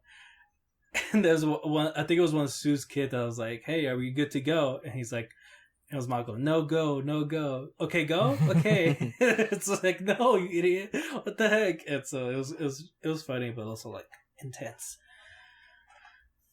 Yeah. But yeah. And then so they failed, and then they get away, which leads to this like mystery of like who the heck brought them into the city and all that. It was her right hand dude. Yeah, her right hand man who can like tell when people are lying. Which is, I don't know. I think when you think about it, it's kind of obvious who it was.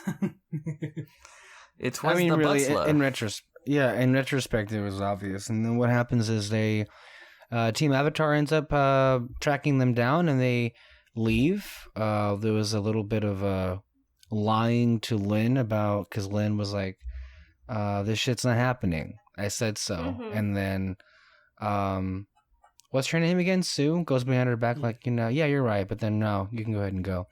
And then they go to this old town, which is basically where we saw the desert episodes back in Airbender. Mm-hmm. It's the valley. It's literally the same spot. Yeah, it's the same spot, and they find Sue's right hand man. Well, and real quick, I like that they find out that the fucking the queen put a bounty on their heads. Yeah. Oh, that's funny. And then they're in that city. Oh, I like that one part. They get to one city and they find out they're being hunted. But then when they get to the one place from the last Airbender, they try to like hide their identities. But someone figures out Bolin, and you think it's like bounty hunters, but no, they're I just love really that big scene. fans of Nuktuk. I love it. They literally have a poster, and the lady's like, "Make it out to like," and I can't remember her name and everything, but like, she was just like madly in love with him immediately. And That was a funny way to bring that back. yeah, and she gave him a doll like that she made of him. It was funny. But they do like a stakeout, basically try to see if like Zahir and the group would come to that one guy, and you just get like this funny scene of Bolin and Asami playing Pai Show. They basically realize that Pai Show makes absolutely no sense. That was weird because they spent a lot of time on Pai Show, and I was like, is this gonna play into anything? But no, they were just playing a shit ton of Pai Show. I was like, okay. I think it's just because I think they just wanted like a little moment between the friends, like actually being friends and all that. Playing Pai Show. Mm-hmm. I like And then that. this is where she goes into the spirit world. No? Yeah, so they know there's a meeting happening, but they have no idea where. And then they like finally Korra gets impatient, breaks in to where that guy is, and he's like meditating, but like he has no reaction to anything. She realizes, oh my gosh, the meeting isn't here, it's in the spirit world, which is like genius, honestly, for like Zahir to do that. And like basically like the group of people are able to, like, anyone who's in the Red Lotus Society like is able to do that probably. And I just find it really smart. That's how they do their meetings, basically. And so she goes there. Zahir kills that guy, sends him to like that lost fog place. No, yeah. And that's when you finally realize everything. And then Zahir is part of the Red Lotus, who is like people who, I guess, detracted from the White Lotus. Mm-hmm. This is where you hear his whole game plan. Yeah. And so the original plan was to kidnap Korra and train her to be a part of the Red Lotus. But later on, though, we figure out that no, they're just gonna try to get rid of the Avatar cycle forever now. Well, and then the thing is, he talks about how he is an anarchist. He wants freedom for all people, and that includes, you know, bringing down the governments and their leaders. And Korra, I really like this because Korra is just like, what? Like, you can't do that. That's bad. And then he's like, well, like, you've seen how inadequate these leaders have been and how disastrous that has fallen them. Like, haven't you given this any thought? And Korra's just like, oh, like, you can tell Korra's never even taken a second to think about, are these institutions just? Like, she just has just went along with everything her whole life. And it's the first time I think she actually takes a step back and thinks like, oh, like, I don't know. Like, I've never thought about this. And he even says, like, all the airbenders were nearly wiped out, you know, not too long ago by a Fire Lord, you know, who had too much power and felt that he can do whatever he wanted, that the world was his for the taking. And, like genuine anarchist philosophy, like, this is kind of like a 101 in that, which I thought was like, wow, like, they really went there with this kids show to really delve into that. And I thought that was really interesting. And the question is like, well, why would he want to kill the Avatar? And it's because the Avatar kind of is that hierarchy personified. The Avatar stands above everyone else and, you know, quote unquote, maintains the balance, the peace, whatever. But you're still standing above everyone else. And if you're an anarchist, the one person you'd want to bring down is the Avatar because, like I said, she is hierarchy personified. She is, I know better and will choose the future for everyone else on my own, just the way I want. Mm-hmm. And we know, and it's like we know that the Avatar ultimately is just a person in their decisions and the way they think, their relationships. So to just have a random person be able to decide sort of the future for everyone on a whim, like you can really understand where Zahir's coming from with his philosophy. Because as the great Guru Lahima once said, I got 99 problems, but a bitch ain't one. So it's interesting. I really, really like that conversation. I really like the way he challenged her. Of course, all of it was just in an effort to fucking stall her. So his posse, the Red Lotus, he says it, so I can say it now. David. Yes. Which again, I really like what they did. Like the meeting took place in the spirit world, and while they're there, he's able to communicate with his team outside, and that's how they figure out how to kidnap Korra again. And again, the action scenes are fucking fantastic. But they get their asses handed to them. Team Avatar, or team, you guys fucking suck. Well, I like Bolin's excuse is can we switch bad guys? I basically giving this guy ammo. Yeah, because he kept throwing rocks and he would just use it to turn it into freaking lava. No, it's all that shit was That's great.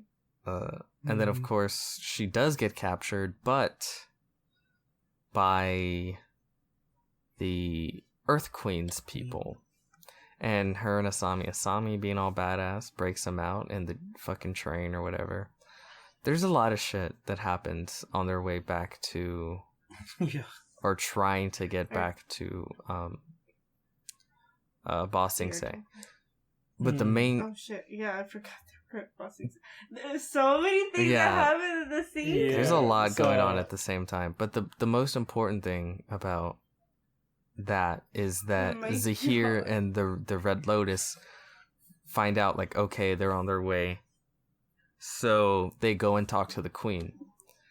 And what's interesting is Zahir is actually pretty cool the first time he talks to the queen. He's like, hey, let's do a trade. I'm just trying to get the Avatar, okay? You whatever. But then she fucking oversteps her boundaries, and Zahir's like, okay, is Wayne Brady gonna have to choke a bitch? He basically, he pulls out all the stops, and he does something. And again, it's a fucking kids show, and I remember the original show was so averse to violence. Poor Chet, we were left confused as to his whereabouts. But no, fucking Legend of Korra don't give a fuck. Very calmly, he just straight up is like, hey, you don't tell me what to do. I don't believe in queens. You have deprived your people of freedom. And freedom to the people is as vital as air. And as the whole time, the music's swelling, he's doing his air bending and literally pulls the breath out of her mouth as she pretty violently chokes to death. And the way they made her look though, when she was using her breath, her eyes were wide open. It was literally getting red and shit. Anime. And her eyes were getting red and everything. Her face was I don't know how to say it, but deflated, yeah, basically. And then you see her last breath going away, and she's literally reaching out for it, holy shit. All I could think was, we got him, Bosco. We got him. Oh my god! Look, I know it's horrible, but there are those characters out there that are that bad. You really do celebrate when they're horribly discarded, or when the other way around when a fan favorite is so horribly treated and then she gets hers and blows everybody up. Sept of Baylor, anybody? Winds of Winter? I gave that a standing ovation when she blew up those assholes. That was peak television. The show never got better from there. I think that it should have ended there. That was the last episode for me. Oh my god. But yeah, no, I like the scene though where Korra and Asami are in the airship, and Asami is the one that figures out a way out and everything, and she gives that little detail of, these ships are made from Cabbage Corp. They're really cheap, so it'll be easy to get out of here. Damn. And hating on Cabbage I don't know why I Corp. find it. Yeah, you know, and I find it funny though. Like I thought Cabbage Corp was like a company that sells vegetables or something. I didn't know they built machines or anything like that. So I thought that was funny. But I like that entire sequence though, where like they crash land, they all work together to try to escape, but then things go wrong, and so they kind of like bring back that whole sand ship thing, and they use that to escape. And at the end, though, the captain of the But like the most important part, the Red Lotus then tears down the walls of oppression around Ba Sing Se. I was gonna get to that. Fuck the sand boat. We get to the good I like shit. that sequence though, because like they have this guy who was like, no, I have my orders, I have to do this and that, but like he realizes the Avatar's cool. Like I don't need to do this. It's what he says, like this is way above my pay grade and all that, and like lets her go. Well, at that It's like, point, they gotta survive. Well, yeah, now they do, but like in that moment, I kind of liked how this survival instinct of theirs and like this teamwork kind of built a friendship. I really liked it. But Mako and Bolin, they go back to Ba Sing Se with the Red Lotus group, and they get in prison and everything, and then they're like in the heart of the chaos basically, and try to escape. And yeah, so then when they tear down the walls of oppression, anarchy ensues, and everyone's just like rioting and looting the palace and everything. I love the little moment though where they Zahir goes to, I don't know, intercom place within the city. Yeah. And the waterbender is all like trying to be tough, like, you know, tell us where this happened and tell us where the controls are or whatever. And Zahir's like, whoa, like like he's one of the people, like these are the oppressed we're trying to free here.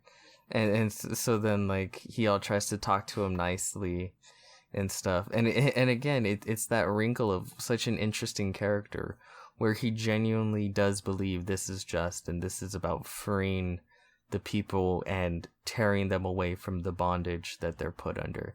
And again, in some ways, he's not wrong. No, yeah. So just like you understand what he's trying to do, but it's still, I mean, it's not wrong, but it's the methods. Just yes, yeah. The methods aren't the best, especially because and it you really get into it in season 4, but when all you do is just tear down the structure of society and then move on and go like, okay, my work here is done. It'll figure itself out. It sometimes figures itself out in bad ways. But that's more season 4. As we've seen in real life. Yes, absolutely. In our own ways. Okay, we need to wrap this up in 20 minutes. We got to get to the air temple attack and then the finale with Korra. Go. Okay. So, yeah, they escape, blah, blah, blah. They go, he tells Malcolm Bolin that, hey, give a message to the Avatar. I'm done chasing her. She's got to come to us now. And the threat was turn yourself in, or I kill all the airbenders. Well, again. no, you Or I completely. kill all the airbenders. Hold on. Hold on. That is not what happened. What first happened is... Well, actually, you know what? Never mind. That is what happened. Go ahead. Okay, so she gets the message, and she's trying to figure out what to do, and she had this great moment, where she goes to the spirit world hoping to talk to Zahir, but instead of meeting Zahir, she meets Iroh again. Hooray, Iroh! And she's trying to get advice from him, but he's like, I think the best person you can ask is Zuko. Like, he was Aang's best friend. I think he knows exactly what he would do in this situation. And so you see Korra with Zuko, and it's really cool because they're just, I don't know, it's the Avatar with Zuko again and all that. And she asks him, like, hey, what would he do in this situation? Like, you knew him best. And he's like, well, I mean, I'm pretty sure bringing back the airbenders would be his number one priority. And I think he would do anything. He would do anything to try and protect that. And so that's when she realizes, okay, I guess I gotta give myself up then. But did we even talk about the attack on Airbender Island? And when they captured the Airbenders? We're getting to that. But basically that happens. So then Zahir, Korra warns Tenzin about Zahir coming, but it's too late. He's there. And then that's when you get this big ass fight with Tenzin and Zahir. And again, Tenzin was winning, but he gets ambushed by the Earthbender and the Waterbender, and they kick his ass horribly. I know. And you get this awesome moment though where Zahir's like, give up and all that, and he's like, as long as I'm still breathing, I'll never give up. Well, this whole sequence was, I think, some of the best action in the whole show, because you had the three siblings going up against Zahir, Lava Man, and Water Girl, and I love that movie. They were legit great. Kaya and Water Girl, like their one-on-one fight, a waterbending fight, was so good. Like there's some crazy moves that are just etched in my mind, where she's like doing this spinning thing with her water arms, but the tips are like sharp ice. And she's like this blade, and she throws a pick at her, and she like breaks it, turns it around, and throws it back at her. It's so good. And you have Zahir, which is like, he's like this very skilled amateur, going up against Tenzin, and I think this is the first airbender on airbender fight, and like the first and maybe only in the entirety of the series, both series.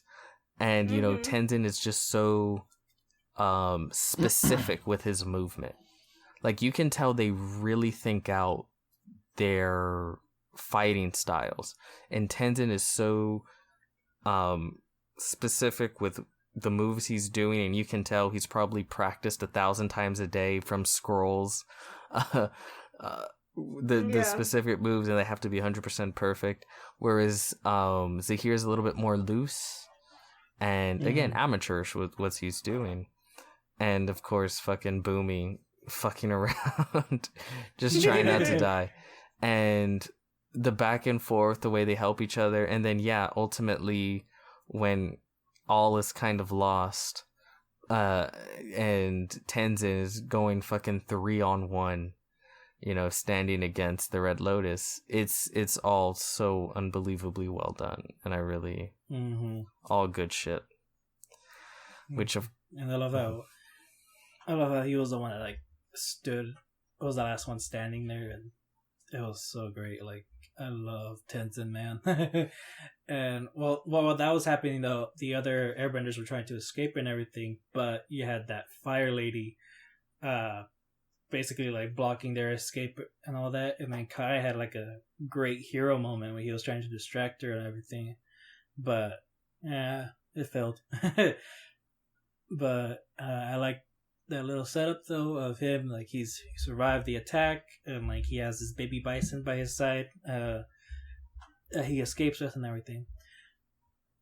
So then now you have Korra and that team heading towards the temple, and she tells them like, "Hey, I'm gonna give myself up. Just get the airbenders out of here as quick as you can and all that." And so they come up with a plan. It's like, okay, you turn yourself in. We'll get them out as soon as we're out. We'll just ambush them and kick their ass, basically. And it's I mean, again, it's really great teamwork within all of them. So Malcolm Bolin and Asami, they're the ones that go after the airbenders, and they see Tenzin, he's on the floor and everything, and they try to tell him like, okay, come on, let's give us to them and everything. And they try to take care of Tenzin, but they realize like the other airbenders that are there, they weren't airbenders. The water lady basically made like sculptures, I guess. That was actually bodies. A really good reveal. Like all of them were fake because it was creepy the way they like they all like dissipated into the ground, and they're like, "Fuck, it's a setup. The heist has gone wrong." So Korra, she was about to give herself up. Like I think she was like literally in handcuffs and everything. Her dad, Lin, and Sue, and some other metal benders were there. And as soon as they realized, hey, deal's off, like, go attack. And then they all just like try to ambush them.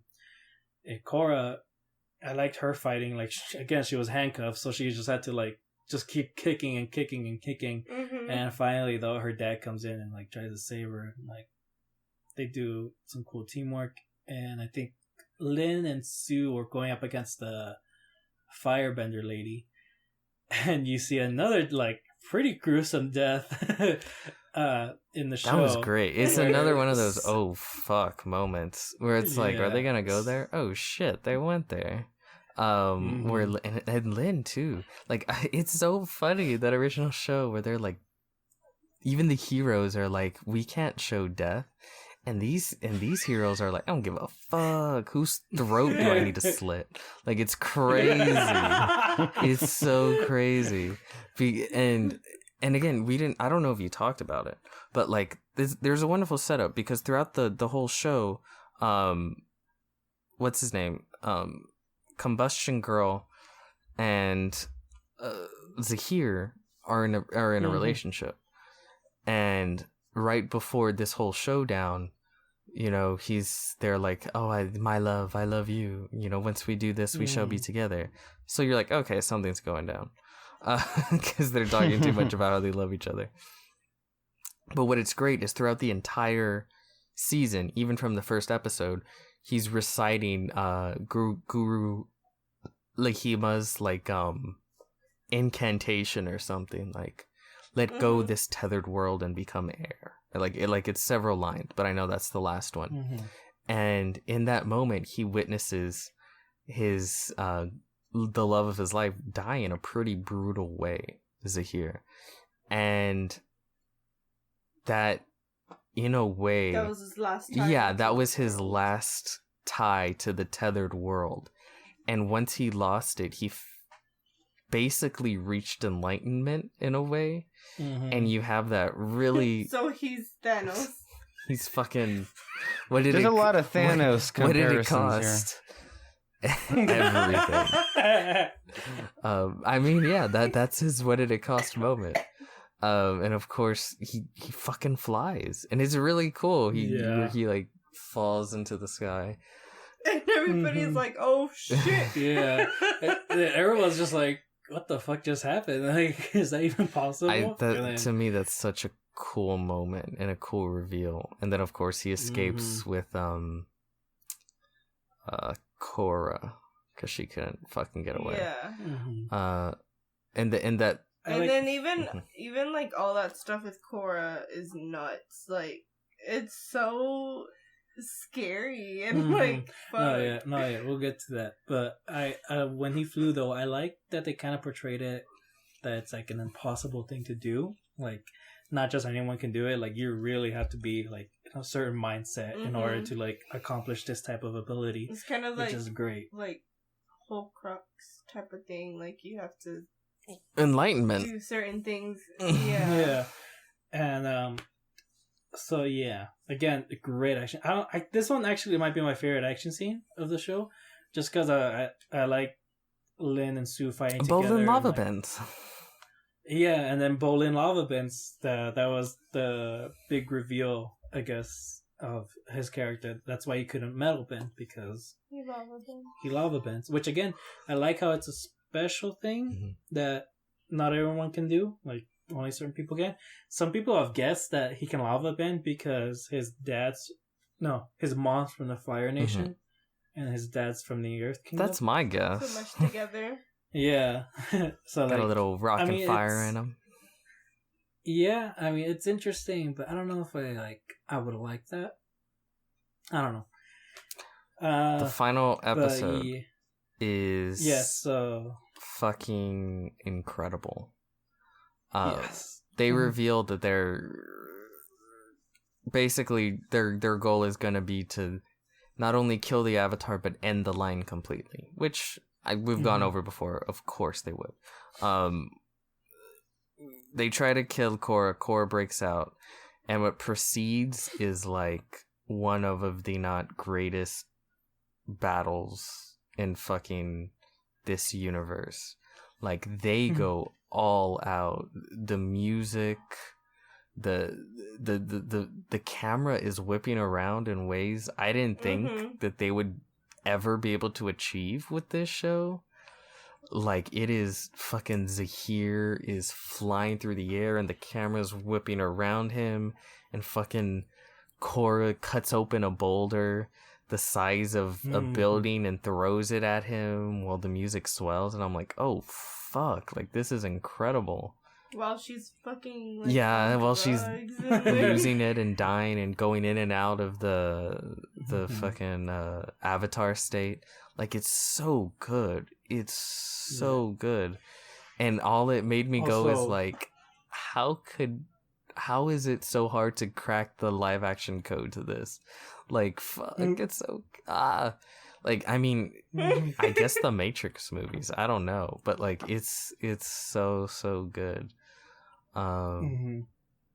Yeah. Well, I like it. I like how people point out though that in her Avatar state, it's just her. Like, she doesn't have the past avatars anymore, so like, this is all her. Whose fault is that? Korra. But yeah, and so yeah, they reveal the plan and everything. The entire team's trying to like find her, save the airbenders, and Jinora, I think. She comes up with a little plan, but gets help in the end and everything. But Mako and Bolin, though, they deal with the water lady and the lava man again and again, and actually like with they just looking to murder people. Well, Water Tribe girl's sentence was to fucking ride the lightning. Like, they electrocute the shit out of her with his lightning, and they show that shit, and it's like, damn, Nickelodeon, you scary. It's online. That's online. It doesn't count. Yeah. Kids were watching much worse things online at that time. That is true. Yeah, and then I like the back and forth though between Bolin and the lava guy. They're fighting, and Bolin's just like, "Why are you smiling?" It's just like, I just can't wait to kill you. Yeah. I've been lava like, as well. Yeah. It's like, I got an upgrade, boy, and like they fight and everything. But then the lava dude, he knows he's losing, so he's just like, "Fuck it, I'm not going back to prison." And just like tears down the whole whatever the place they're at. I like the way that Zahir is ultimately brought down by, because the entire time you kind of have like the A and B stories, where the A story is Korra and her journey and Zahir and all that, and then you have Tenzin and the return of the Airbenders, and then sort of bringing them full circle and bringing them back, and the way that this rogue Airbender that wants to tear everything down, or at least hierarchies, is brought down by these new airbenders working together as one, and then finally realizing the goal of what Tenzin has been trying to do, and they create that huge volcano, and he gets sucked in, and then Korra pulls her fucking Mortal Kombat, get over here, throws the chain and slams his ass down, and it's great. It's so great. But to me, the thing that I liked most about this episode is actually how it ends. What's so great, and how this whole season ends, where Korra, this whole experience broke her. And I wasn't expecting that they would go that way. And I was like, wow. At the end, and we didn't really get into it much, but like Jinora is just such, throughout these seasons, you see Jinora is just such a gifted airbender. And the ending, oh my god. Where Tenzin finally gives her tattoos, and she becomes Aang. She doesn't become Aang, but she becomes an airbending master, the first one since Tenzin, really, and for the first time, it's the airbenders are one, and they're having this airbending ceremony for the first time in easily over 100 like more than years. just one airbender there. And the music, and it's so beautiful. And this whole time, Korra just says nothing. She's just there in the chair, broken. And she looks like she's dead, and she literally is dead inside. Yeah. And it's this thing where she's witnessing something so, beautiful, but she herself is broken on the inside. And just that, like, the tears that stream from her face. Trying to keep it together, but, like, oh god, shitty. What's even more sad though is that she's in the wheelchair, and then everyone's just like, oh hey, you're doing well, but like behind her back they're just like, dude, she looks horrible. She's fucked up. Or like even there's that, but then even her where she's like smiling, and then as soon as somebody turns away, she's just like blank face, like gone. And and then they had this conversation of like, yo, we need the Avatar now more than ever. Like, the Earth Kingdom's in ruins and everything. Like, who the heck is gonna keep the peace? And then that's Super Hitler. That's him. And that's when Tenzin goes in, and he's just like I'm proud to present this new airbending master who will lead us in a new age of peace. And like he turns to Korra and goes, "It's like, while you recover, we'll take care of everything. Like, you don't have to worry about anything." And what's kind of sucks about that is that he sort of, without knowing, Tenzin kind of like did what the villains have been doing. It's like basically saying like, we don't need you right now. We'll take care of like what your job is. And so that's why, like, I think that's why she kind of had like that tear come out in the end, is because someone told her, like, step off. Like, in a nice way, basically. I think maybe it could also be, she loves Tenzin, she loves Jinora and the family, and the idea of the airbenders, it's something so wonderful and beautiful.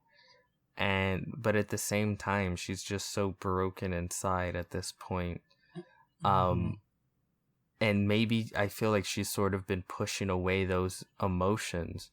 When she saw something so emotionally impactful, it finally just sort of squeezed through, her broken nature. It really is just a buildup of everything. Yeah. Because before it was simple, like, oh, this dude is doing bad things. This dude is just doing bad things. I have to stop him. But then you have this guy, Zahir, going like, yeah, he's doing bad things, so obviously I have to stop him.